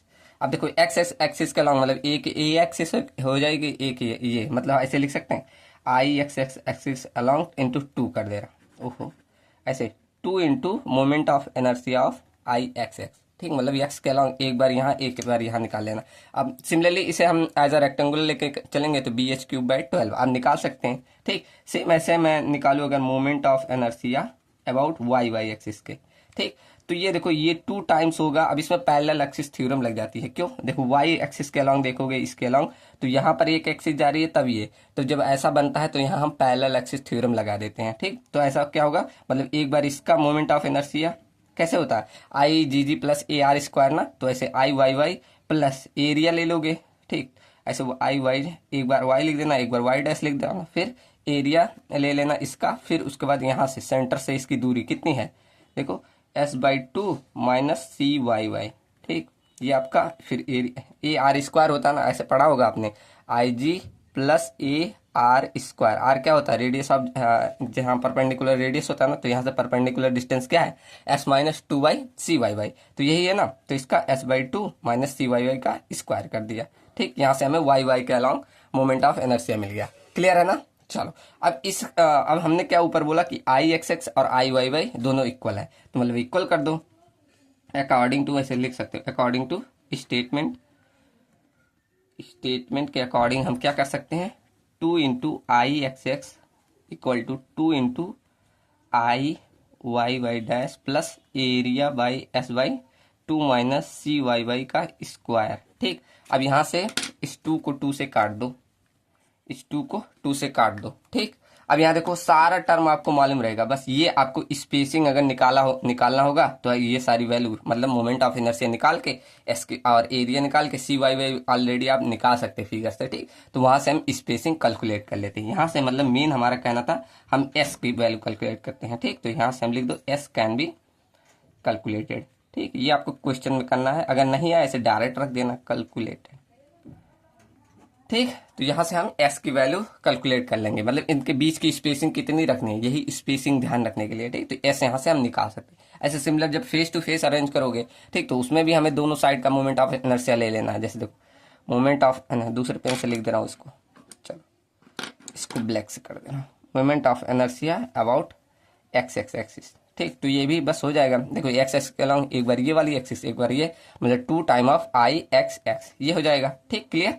ऐसे आप ले लेना moment of inertia about Y Y axis. ठीक, तो ये भी सेम वही रहेगा। देखो यहाँ आपकी एक्सिस है और यहाँ पर भी डिस्टेंस है, तो यहाँ भी हमने निकाला नहीं। अब यहाँ देखो सेंटर से ये आपको माइनस नहीं, ये वाली डिस्टेंस है ना, सेंटर से लेकर ये वाली डिस्टेंस, तो यहाँ पर आधा एस मतलब ये डिस्टेंस हो जाएगी S/2 प्लस में CYY। ठीक, अगर आपका मैकेनिक्स मजबूत होगा तो आप लोग को समझ में आ रहा होगा कि ये सेंटर है, सेंटर से लेकर ये परपेंडिकुलर डिस्टेंस मतलब S/2 प्लस CYY। ठीक, तो सिमिलरली यही फॉर्मूला आप लिख दो।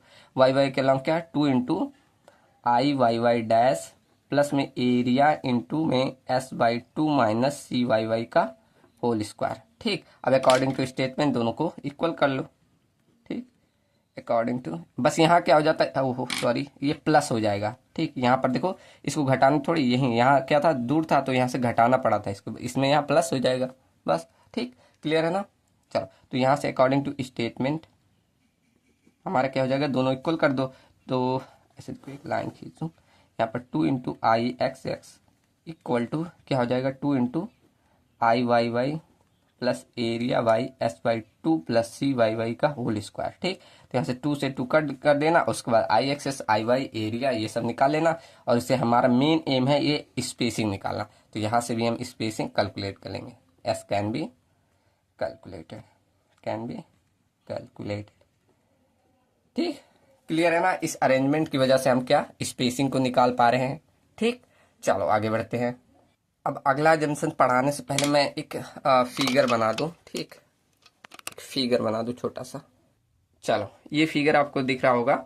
ये मैंने क्या बनाया, 2 चैनल सेक्शन लिया और उनको एज अ बुलेट सेक्शन बनाया। ठीक, तो इसको मैंने क्या बैक टू बैक ऐसे अरेंज करके, अब यहाँ मेरा काम क्या है, मैं यहाँ पर निकालना चाहता हूँ इनके बीच की ये स्पेसिंग। ये जैसे स्पेसिंग क्या, जैसे यहाँ से इसका सेंटर लोगे और इसके सेंटर के बीच की स्पेसिंग को हम नेम दे दे रहे हैं। चलो मान लो हमने इसे A1 नेम दे दिया। ऐसे अलग अलग मतलब इनके बीच के ऐसे स्पेसिंग सेंटर से सेंटर कितना रखोगे, ऐसे A2 मान लो। तो मुझे ये ज्ञात करना है कि इनके बीच ऐसे कितना ये डिस्टेंस रखना है। हमने बोला ना एक समान यूनिफॉर्म रहना चाहिए। चलो तो ज्ञात कर लेते हैं कि कितना रखोगे। अब चलो ठीक, क्लियर है ना। यहाँ तक हम क्या ज्ञात करने वाले हैं, इनके बीच की स्पेसिंग।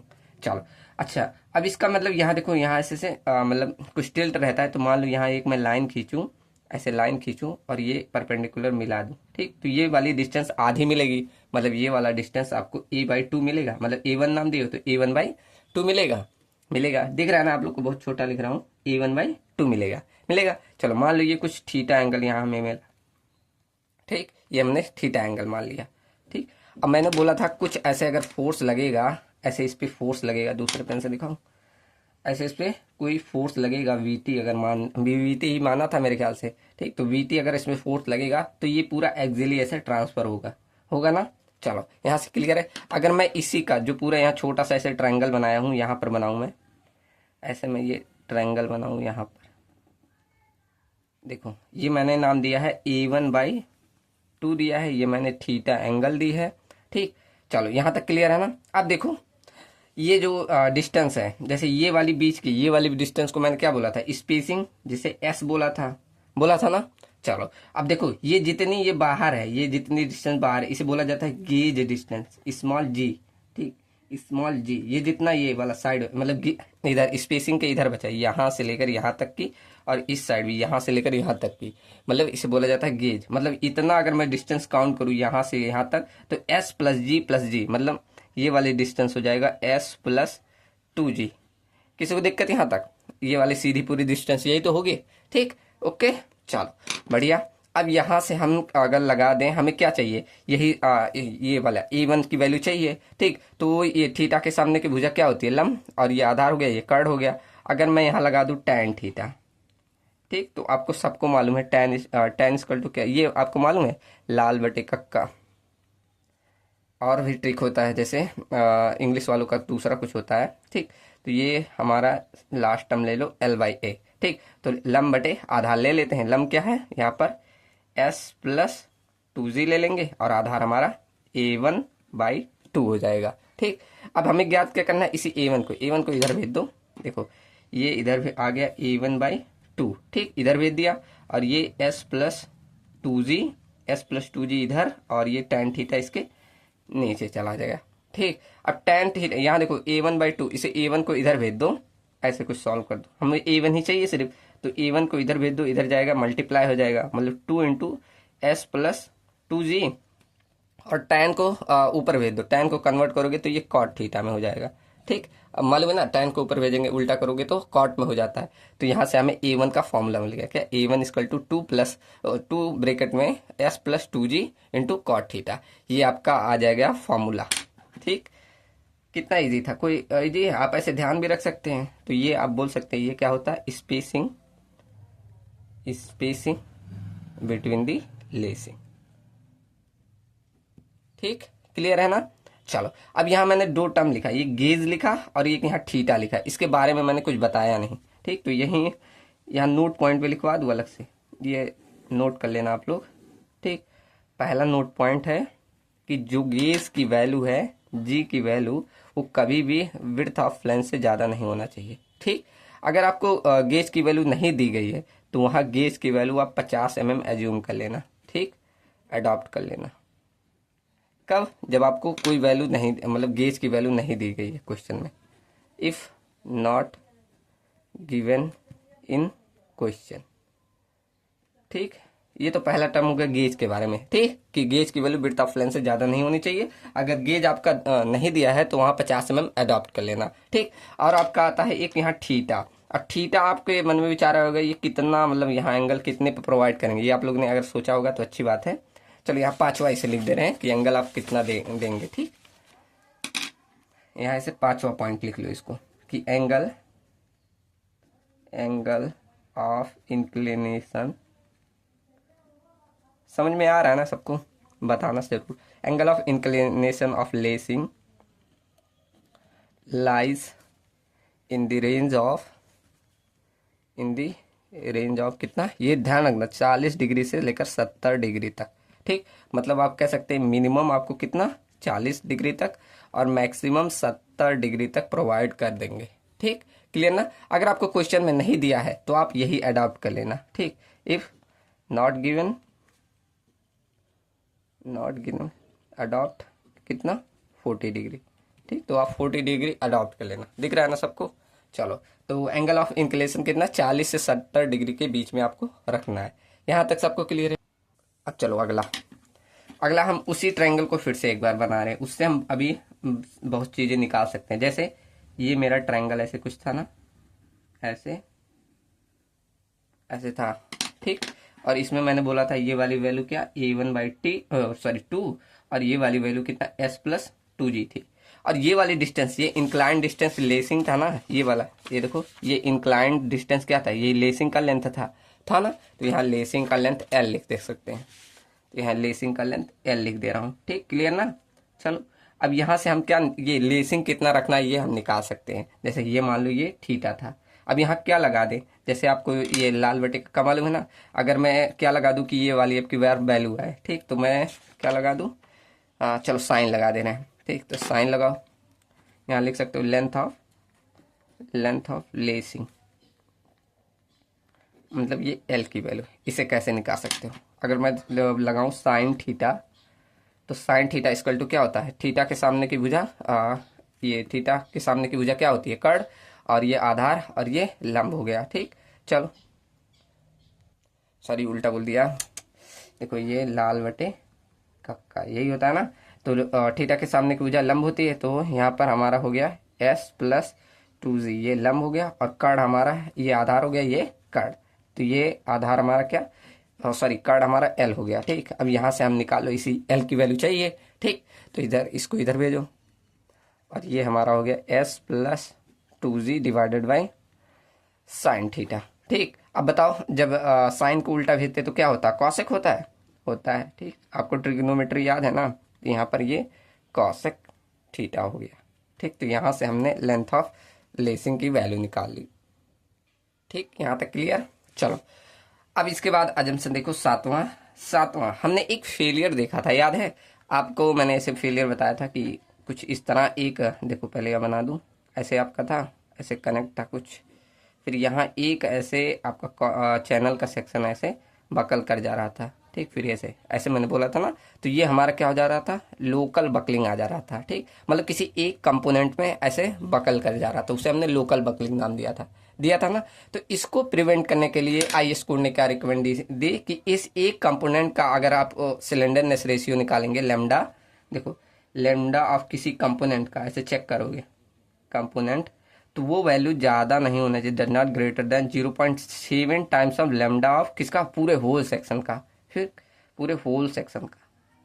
ठीक, ये ध्यान रखना किसको प्रिवेंट करने के लिए, इसी लोकल बकलिंग के लिए। ठीक, तो यहाँ ध्यान रखना लेमडा ऑफ किसी कंपोनेंट का, ऐसे एक कंपोनेंट का, ये ज़्यादा नहीं होना चाहिए 0.7 टाइम्स ऑफ होल सेक्शन। ठीक, या आप एक वैल्यू ऐसे डायरेक्ट ध्यान रखना, is does not greater then 50 के। ठीक, मतलब 50 से ज़्यादा नहीं होना चाहिए। अब यहाँ कोई इसकी यूनिट थोड़ी होती है लेमडा की। ठीक, यहाँ से ये ध्यान रखना। अब यहाँ देखो एक ट्विस्ट है कि यहाँ जब लेमडा ऑफ होल निकालोगे, होल सेक्शन का लेमडा निकालोगे ना, तो यहाँ हम आर मिनिमम नहीं आर मैक्स रखते। जैसे आपको मालूम होगा, देखो लेमडा ऑफ होल सेक्शन कैसे निकालोगे, यहाँ जैसे आपको मालूम है L effective by r minimum, ये फॉर्मूला हमेशा होता था, लेकिन अब की बार ये ध्यान रखना यहाँ आर मिनिमम के स्थान पे आर मैक्सिमम होगा। ठीक, जब भी आप क्वेश्चन लगाओगे तो आप यहाँ ध्यान रखना कि जब लेमडा आप होल सेक्शन लेते हैं इस केस में चेक करने के लिए, तो वहाँ आर मिनिमम नहीं आर मैक्सिमम लेंगे, और यहाँ वो वाला जरूर सी डिफॉर्मेशन को मतलब क्या करने के लिए, हटाने के लिए हम 1.05 से मल्टीप्लाई करोगे। ठीक, तो ये आपका लेमडा ऑफ होल सेक्शन कुछ ऐसे निकलेगा। ठीक, क्लियर है ना सातवां जंक्शन। अब आठवां जंक्शन हम सभी के फोर्सेस निकालेंगे, उसके लिए मैं एक फिगर फिर से बना दूं। ठीक, रुको एक सेकेंड, देखो वही वाला फिगर मैंने फिर से बनाया। यहाँ मैं कुछ अलग टर्म सिखाऊंगा। जैसे देखो ये वाला, यहाँ से यहाँ तक की सेंटर टू सेंटर डिस्टेंस हमारी A1 थी, आधी डिस्टेंस हमारी A1/2 थी, ये सब तो मालूम है आपको। और यहाँ से यहाँ तक की वैल्यू आपकी थी S+2G, ये सब मालूम है आपको। अब यहाँ देखो मैं मान रहा हूँ कि ऐसे अब देखो यहाँ हमने सिंगल नॉन इंटरसेक्टिंग लिया है, अभी इंटरसेक्टिंग के लिए दूसरा चीज हो जाता है। ठीक, वो बाद में बताऊंगा, अभी मतलब आगे फॉर्मूला डायरेक्ट आ जाता है। ठीक, यहाँ एक का सीखो। देखो अब यहाँ मैं क्या कर रहा हूँ, कोई अलग से ऐसे फोर्स लगा रहा हूँ। मान लो हमेशा हम क्या लगा रहे थे, VT फोर्स लगा रहे थे। अब यहाँ मैं देख रहा हूँ पूरी लेसिंग पे कितना, मतलब ऐसे हर एक प्लेन पे कितना लग रहा है, तो मैं क्या कर दूं, VT डिवाइड बाई N कर दूं। ठीक, मतलब हर एक प्लेन के लिए देख रहा हूँ, यहाँ N का डिनोट कर रहा है, ये लिख दो। N हमारा नंबर ऑफ सीयरिंग प्लेन दिखा रहा, सीयरिंग प्लेन, मतलब हर एक प्लेन पे कितना लग रहा है, ये VT/N हर एक प्लेन पे ऐसे दिखा रहा है। ठीक, क्लियर ना, ऐसे सेंटर से सेंटर जाएगा ना, ये ऐसे ऐसे ट्रांसफर करेगा, तो हर एक प्लेन पे हम देख रहे हैं, इसलिए डिवाइड कर दिया बाई N से। ठीक, क्लियर। और यहाँ मैंने ऐसे देखो बोल्ट लगाया, बोल्ट या बोल दो रिवेट लगाया है ना, तो ऐसे रिवेट पे भी कोई लोड आ रहा होगा। मान लो ये VB ऐसे बोल्ट पे, रिवेट बोल्ट बोल रहा हूँ, तो बोल्ट पे से कोई लोड VB आ रहा होगा। ठीक, और ऐसे हमारा लेसिंग लगा हुआ है, तो लेसिंग पे भी कोई फोर्स आ रहा है। मतलब यहाँ मैंने 3-4 टर्म बोला, एक VL बोला, VL क्या मतलब force in lacing, force in lacing, यहाँ मैं लिख दे रहा हूँ। ठीक, फोर्स इन लेसिंग। उसके बाद एक VB बोला, VB क्या, फोर्स इन बोल्ट, सब पे कुछ ना कुछ तो फोर्स आ रहा होगा, तो फोर्स इन बोल्ट। और एक बोला मैंने VT। ठीक, ये क्या मैंने बोला, ट्रांसवर्स लोड बोल दे रहा हूँ, ट्रांसवर्स लोड। ठीक, ट्रांसफर देखो ऐसे ट्रांसफर डायरेक्शन में लग रहा है ना, तो इसलिए इसको ट्रांसफर लोड बोल दिया। ठीक, अब मुझे एक एक लोड, सब लोड का मान निकालना है। ठीक, चलो, तो अगर मैं इसको फोर्स ट्रायंगल के रूप में बनाऊं तो कुछ इस तरह बनेगा। देखो एक इस तरह ऐसे ये वाला लोड आ रहा है, और इसी पे एक ये बोल्ट वाला ऊपर से आ रहा है, और एक लेसिंग वाला ऐसे जाते हुए इससे ऐसे जा रहा है। ठीक, कुछ ऐसे फोर्स ट्रायंगल बन जाएगा। एक लेसिंग ऐसे जा रहा है, मतलब लेसिंग वाला फोर्स VL, और ये VB, और एक हमारा VT/N ऐसे लग रहा है। मान लो ये थीटा एंगल ऐसे बनेगा। ठीक, क्लियर है ना, मैंने फोर्स ट्रायंगल बना दिया। आप सबने पढ़ा होगा इसमें, क्या नाम है, अरे स्टील टॉस में पढ़ा होगा। ठीक, ये सब फोर्स ट्रायंगल बनाना। ठीक, तो यहाँ से मैंने फोर्स ट्रायंगल बना दिया। चलो अब यहाँ लगा दो एक फोर्स, हम चलो पहले बोल्ट फोर्स निकाल लेते हैं। ठीक, तो यहाँ मैं अगर लगाऊं tan थीटा इक्वल टू ये हमारा लंब हो गया, और ये आधार, तो tan इक्वल टू क्या, लंब बटे आधार, मतलब VT/N, और ये लंब बटे आधार, आधार क्या है, ये VB। ठीक, तो यहाँ से बोल्ट फोर्स हमें चाहिए, बोल्ट को इधर भेज दो, तो यहाँ बोल्ट को इधर भेजोगे तो VB/VT/N divide by tan theta. ठीक, तो tan को ऊपर भेज दो, मतलब यहाँ डायरेक्ट हम लिख सकते हैं VB equal to VT/N into cot theta. ये आपका आ गया बोल्ट पे कितना फोर्स आएगा। ठीक, तो ट्रांसफर फोर्स आपको मालूम होगा कि ट्रांसफर डायरेक्शन में कितना लग रहा है। एन आपको नंबर ऑफ सीयरिंग प्लेन दे देता है, और कॉट थीटा यहाँ ले लेना। ठीक, मतलब थीटा तो आपको मिल ही जाएगा। तो ये आपका कब हो गया, जब मैं नॉन इंटरसेक्टिंग लेसिंग रहेगा तब। ठीक, क्लियर है ना कैसे हम बोल्ट फोर्स को निकालेंगे। ऐसे आपको अगर डबल मतलब कोई इंटरसेक्टिंग रहेगा तब इंटरसेक्टिंग के केस में बस 2 से मल्टी यहाँ लिख दे रहा हूँ, बस 2 से मल्टीप्लाई कर देना। देखो वी बी इक्वल टू बस यहाँ 2 into V T by N कर देना इंटू कॉट थीटा। ठीक, ये आपका आ जाएगा कब, जब आपका इंटरसेक्टिंग लेसिंग रहेगा। ठीक, इंटरसेक्टिंग लेसिंग के केस में। ठीक, क्लियर है ना, ऐसे निकालोगे बस। ये डायरेक्ट फॉर्मूला ध्यान रख लेना, या ऐसे जैसे पूरे डराइव करके बताऊं वैसे भी ध्यान रख लेना। ठीक, क्लियर है ना। चलो अब हम निकाल लेते हैं इस लेसिंग, ट्रांसवर्स वाला फोर्स तो आपको दिया ही रहेगा, अब लेसिंग वाला निकालते हैं कि लेसिंग पे कितना आएगा। चलो तो वही एक बार फिर से फोर्स ट्रायंगल बनाऊं, यहाँ नवा लिख दे रहा हूँ, अजम्पशन दिख रहा है आप लोग को, एक सेकेंड। चलो तो यहाँ पर फिर से वही फोर्स ट्रायंगल में बनाऊं, ये आपका कुछ ऐसे फोर्स था, या कुछ ऐसे, और ये लेसिंग वाला कुछ ऐसे था। ठीक, जिसमें ये वाला फोर्स आपका बोल्ट फोर्स था, और ये वी टी बाई एन था, और ये हमारा वी एल फोर्स था, और ये हमारा थीटा एंगल था ना। अब मुझे ये लेसिंग पे कितना फोर्स आ रहा है ये निकालना है, तो ये वाले के लिए मैं साइन लगा दूं, साइन थीटा इक्वल टू क्या होता है, ये क्या वजह थी, लंब बटे कड़ होता है, तो लंब हमारा क्या है वी टी बाई एन हो जाएगा, वी टी बाई एन, और डिवाइडेड बाई कड़ क्या है वी एल, हमें वी एल ही चाहिए। ठीक, तो वी एल को इधर भेज दो, लेसिंग फोर्स आ गया V T by N into में, अब यहाँ बाई से देखो 1 बाई साइन थीटा आएगा, तो इसको ऐसे कन्वर्ट कर देना, वी टी बाई एन, इसको ऊपर भेज दो, तो ये हमारा हो जाएगा कॉसेक थीटा। ठीक, यहाँ आप निकाल लेंगे क्या, लेसिंग पे कितना फोर्स आ गया। ठीक, तो ये हमारा किसके केस में हो गया, सिंगल लेसिंग के केस में रहता है, सिंगल लेसिंग के केस में। ठीक, अगर ऐसे डबल लेसिंग रहेगा तो आपको क्या, इसका बस हाफ कर देना है। देखो ऐसे कुछ वी एल बराबर बस इसका हाफ करना रहता है, यहाँ we T by 2n into cosec theta. ठीक, ये हमारा कब रहेगा, जब बस इसका हाफ करना है। देखो यहाँ हमने हाफ किया, ट्वाइस नहीं किया। ठीक, तो ये हमारा कब, डबल लेसिंग के केस में। ठीक, जैसे डबल लेसिंग समझ रहे हैं ना, जो 2 बार लेसिंग की जाती है, पीछे हमने बताया डबल लेसिंग, सिंगल लेसिंग। ठीक, चलो यहाँ तक क्लियर। तो यहाँ से ये सारा टर्म निकाल के हम बोल सकते हैं ऐसे डायरेक्टली कि कंप्रेसिव स्ट्रेंथ कितना होना चाहिए, कंप्रेसिव स्ट्रेंथ इन लेसिंग, इसकी वैल्यू जो होनी चाहिए ग्रेटर देन होनी चाहिए, मतलब कंप्रेसिव स्ट्रेंथ ज़्यादा होना चाहिए इन सब से। कितना, पहला तो V T by N into cosec theta से। ठीक, इससे ज़्यादा होना चाहिए कब, जब आपका सिंगल लेसिंग रहेगा। सिंगल लेसिंग के केस में, सिंगल लेसिंग के केस में। ठीक, ऐसे डबल लेसिंग के केस में, ठीक, तो बस ऐसे लगा देना, डबल लेसिंग के केस में कंप्रेसिव स्ट्रेंथ ज़्यादा होना चाहिए कब, we T by 2n into cosec theta से, कॉसेक थीटा से। ये किस केस में, डबल लेसिंग के, डबल लेसिंग के। अगर नहीं रहेगा तब फेल कर जाएगा। ठीक, ऐसे हमने बोल्ट का निकाला, तो बोल्ट का भी आप लिख सकते हैं कि स्ट्रेंथ ऑफ बोल्ट ज़्यादा होना चाहिए, स्ट्रेंथ ऑफ बोल्ट ज़्यादा होना चाहिए किससे, जो हमने फोर्स निकाला उससे, ये ज़्यादा होना चाहिए। क्या निकाला था, याद है, देखो क्या निकाला था, स्ट्रेंथ ऑफ बोल्ट ये निकाला था हमने V T by N into, मुझे ऐसे डायरेक्ट फॉर्मूला नहीं याद है, मैं इससे ध्यान रखा हूँ। ठीक, तो क्या, V T by N into cot theta, ये आपका सिंगल लेसिंग के केस में, सिंगल नॉन इंटरसेक्टिंग। और ऐसे इंटरसेक्टिंग के केस में V T by N into 2, ये ज़्यादा होना चाहिए कब, इंटू कॉट थीटा ना, ये आपका जब इंटरसेक्टिंग करेगा। ठीक, तो ऐसे लिख दो, ये नॉन इंटरसेक्टिंग के केस में, और ये इंटरसेक्टिंग के केस में। ठीक, ये ऐसे ज़्यादा होना चाहिए स्ट्रेंथ ऑफ बोल्ट, तभी आपका मतलब सेफ रहेगा। ठीक, अब यहाँ स्ट्रेंथ ऑफ बोल्ट कैसे निकालना है, याद है सबको, जैसे आपने प्रीवियस में किया था।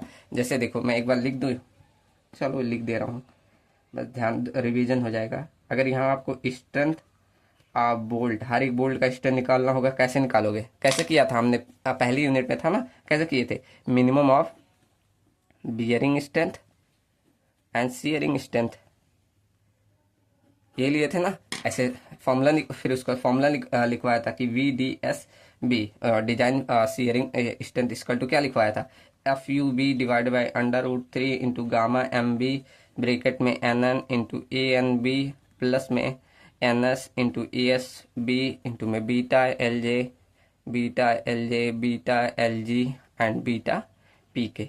इस तरह आप शेयरिंग स्ट्रेंथ निकाल लेते थे। ऐसे बियरिंग स्ट्रेंथ का भी लिखवाया था, V design permissible bearing strength, ठीक, V D P B, V design permissible bearing strength. इसका क्या लिखा हुआ था 2.5 into D into T into में के बी, ठीक, और इंटू में F U divide by gamma M 1, ठीक। इस तरह आप निकाल लेते हैं डिजाइन परमिसिबल स्ट्रेंथ, ठीक। अब यहाँ से के बी वही फॉर्मूला है। अब यहाँ देखो, अगर आपको एज डिस्टेंस पिच ऐसे देखो, पहले ये बता दूं के बी इक्वल टू क्या था, ऐसे मिनिमम ऑफ हम लेते थे पहले तो ई अपॉन 3d0, फिर पी अपॉन ई, ये भी 3d0 माइनस 0.25 कर रहे थे, फिर यहाँ F U divided by F U B और 1, इन सभी का मिनिमम लेते थे। अब यहाँ ध्यान रखो, अगर आपको एज डिस्टेंस पिच डिस्टेंस नहीं दिया होगा तो के बी की वैल्यू डायरेक्ट 1 ले लेना, ठीक, कोई इसमें वो मतलब दिक्कत की बात नहीं है, ठीक। तो इस तरह आप निकाल लेंगे, ठीक। ऐसे आप टेंसाइल स्ट्रेंथ के लिए चेक कर देंगे, ठीक। समझ में आ रहा ना? तो ऐसे अजम्पशन आप लिख देना कुछ। चलो यहाँ मैं टेंसाइल के लिए भी बता दूं, यहाँ देखो मैंने थोड़ा रफ कर दिया है, ठीक। तो यहाँ आप देख लो टेंसाइल स्ट्रेंथ के लिए, tensile strength of bolt strength, sorry tensile strength of lacing लिखो, टेंसाइल स्ट्रेंथ ऑफ लेसिंग। ये लेसिंग के केस में सेम जो वैल्यू निकाली थी वही वो वाली वैल्यू आपकी टेंसाइल स्ट्रेंथ से, मतलब टेंसाइल स्ट्रेंथ ज्यादा होना चाहिए, किससे, V T by N into वो क्या निकाला था, कॉसेक थीटा ना, V T by N into क्या लिखा था, वी, अरे इसी में था, V T by N into cosec theta था, हाँ, V T by N into cosec theta, और ये V T by N into 2n cosec theta, cosec theta, ये भी हमारा वही सेम वही फॉर्मूला होता है। किसके केस में, आपका ये पहला तो सिंगल लेसिंग के केस में, सिंगल लेसिंग जब रहेगा, और ऐसे डबल लेसिंग के केस में, डबल लेसिंग के केस में, इतनी सारी रिकमेंडेशन है, ठीक। ऐसे आप लेसिंग के डिजाइन नहीं कर लेंगे, ठीक। तो ये आपका हो गया लेसिंग किसका, टेंसाइल स्ट्रेंथ। तो टेंसाइल स्ट्रेंथ कैसे चेक करते थे, वहाँ सेम जो फॉर्मूला था वही यहाँ भी करना है, ठीक। तो टेंसाइल स्ट्रेंथ कैसे निकालते थे, टी डी लिखते थे ऐसे ना, फिर मिनिमम हम लेते थे क्या, gross section yielding, gross section yielding, समझ में आ रहा ना? ये पीछे का फॉर्मूला लिख रहा हूँ। तो यहाँ इसके आधार पे हम टेंसाइल स्ट्रेंथ निकाल के चेक करते हैं कि ये वैल्यू ज़्यादा होनी चाहिए इन जो फोर्सेस से, ठीक। और उसके बाद नेट सेक्शन रप्चर लेते थे, ठीक। तो इस तरह निकाल लेते थे। चलो उसके बाद मिनिमम लो, मिनिमम। अब इसका ग्रॉस सेक्शन यील्डिंग के केस में क्या, जब यील्डिंग आए तो F Y into gross section में ए जी डिवाइड कर देते थे गामा एम नॉट से। फिर ये नेट में रप्चर में क्या 0.90 एफ यू लेते थे, और नेट में ए एन से डिवाइड कर देना कितना, गामा एम 1 से। ये फॉर्मूला से हम नेट से गए, दोनों में से जो मिनिमम आएगा वो हमारा टेंसाइल स्ट्रेंथ हो जाता था। ऑलरेडी ये सब आपको ध्यान है, ठीक। तो इस तरह हम टेंसाइल स्ट्रेंथ निकाल के ये चेक कर लेंगे, ठीक, क्लियर ना? चलो अब यहाँ लास्ट रिकमेंडेशन देखते हैं। ये हमारा क्या था, 10वां। अभी तक तो हमने 9वां ये सारा चेक किया था। अब 10वां देखो कि हम लेसिंग का लेमडा ऑफ लेसिंग की वैल्यू बोलते हैं ज़्यादा नहीं होना चाहिए 145 से। ये किस केस में, देखो जब हम ऐसे बना रहे थे और एक लेसिंग ऐसे फेल कर, मान लो ऐसे कुछ था ना, ऐसे मैंने बोला था कोई एक लेसिंग ऐसे कुछ फेल कर रहा था, दिखाया था ना फेलियर, ऐसे एक लेसिंग फेल कर जा रहा है। तो ये एक ऐसे पर्टिकुलर लेसिंग का जो लेमडा है वो डज नॉट ग्रेटर देन 140 से, ये ध्यान रखो। इस तरह हम निकालते हैं, ठीक। और यहाँ ये ध्यान रखना, यहाँ हम जो ये लेसिंग का लेमडा निकालेंगे, ये लेसिंग का लेमडा ये निकालेंगे L of lacing, length of L effective जो लेते हैं ना, तो यहाँ L of lacing, length of lacing लेंगे, एल ऑफ लेसिंग, ओहो lacing divided by minimum radius of gyration of lacing का ही लेंगे, ठीक। तो ये ध्यान रखना कैसे निकालोगे ये minimum radius of gyration lacing का। तो इसके लिए आपको एक लेसिंग बनाए, चलो ये सब डायरेक्ट ऐसे वैल्यू भी ध्यान रख लेना तो भी बहुत है, ठीक। ये देखो ऐसे कुछ लेसिंग आपका ऐसे कुछ होता है ना, तो मान लो इसकी ये विड्थ है, ये इसकी लेंथ है, और ये इसकी थिकनेस, ऐसे कुछ था ना, ऐसे थिकनेस मान ले रहे हैं। अब आपको मालूम है रेडियस ऑफ जायरेशन आर का फॉर्मूला क्या होता है, आर इक्वल टू हम कन्वर्ट करते हैं, फिर ऐसे अंडर रूट में आ जाता है आई ए बाई ए, यही आता है ना, I equal to A R square रहता है, इसको कन्वर्ट करके यही फॉर्मूला आता है, ठीक। तो इसका पहले मोमेंट ऑफ इनर्शिया निकालो, फिर एरिया निकाल के कर देना, ठीक। चलो तो इसका मोमेंट ऑफ इनर्शिया निकालोगे तो क्या हो जाएगा, ये देखो एज अ रेक्टेंगुलर है तो डायरेक्ट लिख सकते हो बी टी क्यूब, ऐसे लिख सकते हैं ना, क्या अंडर रूट में बी इंटू टी का क्यूब, ये लिख देना, और डिवाइडेड बाई 12, ठीक। यही होता है ना बी एच क्यूब बाई 12, तो ऐसे इसका बी इंटू ये थिकनेस एच मान लो तो बी टी क्यूब बाई 12 कर देना। ऐसे एरिया निकालोगे तो बी इंटू टी हो जाएगा, ठीक, क्लियर ना? अब यहाँ से ये बी को बी से डिवाइड कर दो, और यहाँ टी से एक टी को काट दो, डायरेक्ट यहाँ फॉर्मूला क्या बचा, अंडर रूट में t²/12 ये बचा ना। तो यहाँ डायरेक्ट में यहाँ टी बाहर निकल जाएगा, t/√12। ये आर का फॉर्मूला होता है जब आप लेसिंग का लेमडा निकालोगे। ये ध्यान रखना, ये बहुत से कंपटीशन एग्जाम में पूछा गया है कि लेसिंग के लिए आपका रेडियस ऑफ जायरेशन का फॉर्मूला क्या होता है। तो t/√12, बहुत लोग कंफ्यूज हो जाते हैं, ठीक। तो ध्यान रखना इसे। यह हमारा रिकमेंडेशन खत्म होता है।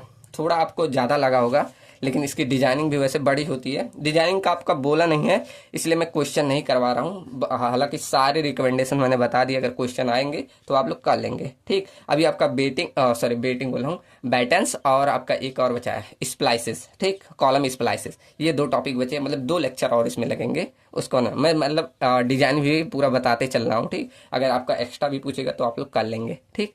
चलो मिलते हैं नेक्स्ट वीडियो में, और वीडियो कैसी लगी जरूर बताना, और सारे रिकमेंडेशन ध्यान रख लेना, ठीक। अभी मैंने नोट्स नहीं भेजे टेलीग्राम पे, कोई अभी पढ़ नहीं रहा है उतना। जब लोग सब लोग थोड़ा पढ़ने लगोगे तब भेज दूंगा, ठीक। अभी मैंने नोट्स नहीं भेजे। जितने लोग लेक्चर देख रहे हो सब लोग साथ में नोट्स बना सकते हो, इतना गंदा भी नहीं लिखता, ठीक। चलो मिलते हैं नेक्स्ट वीडियो में। Thank you and thanks for watching.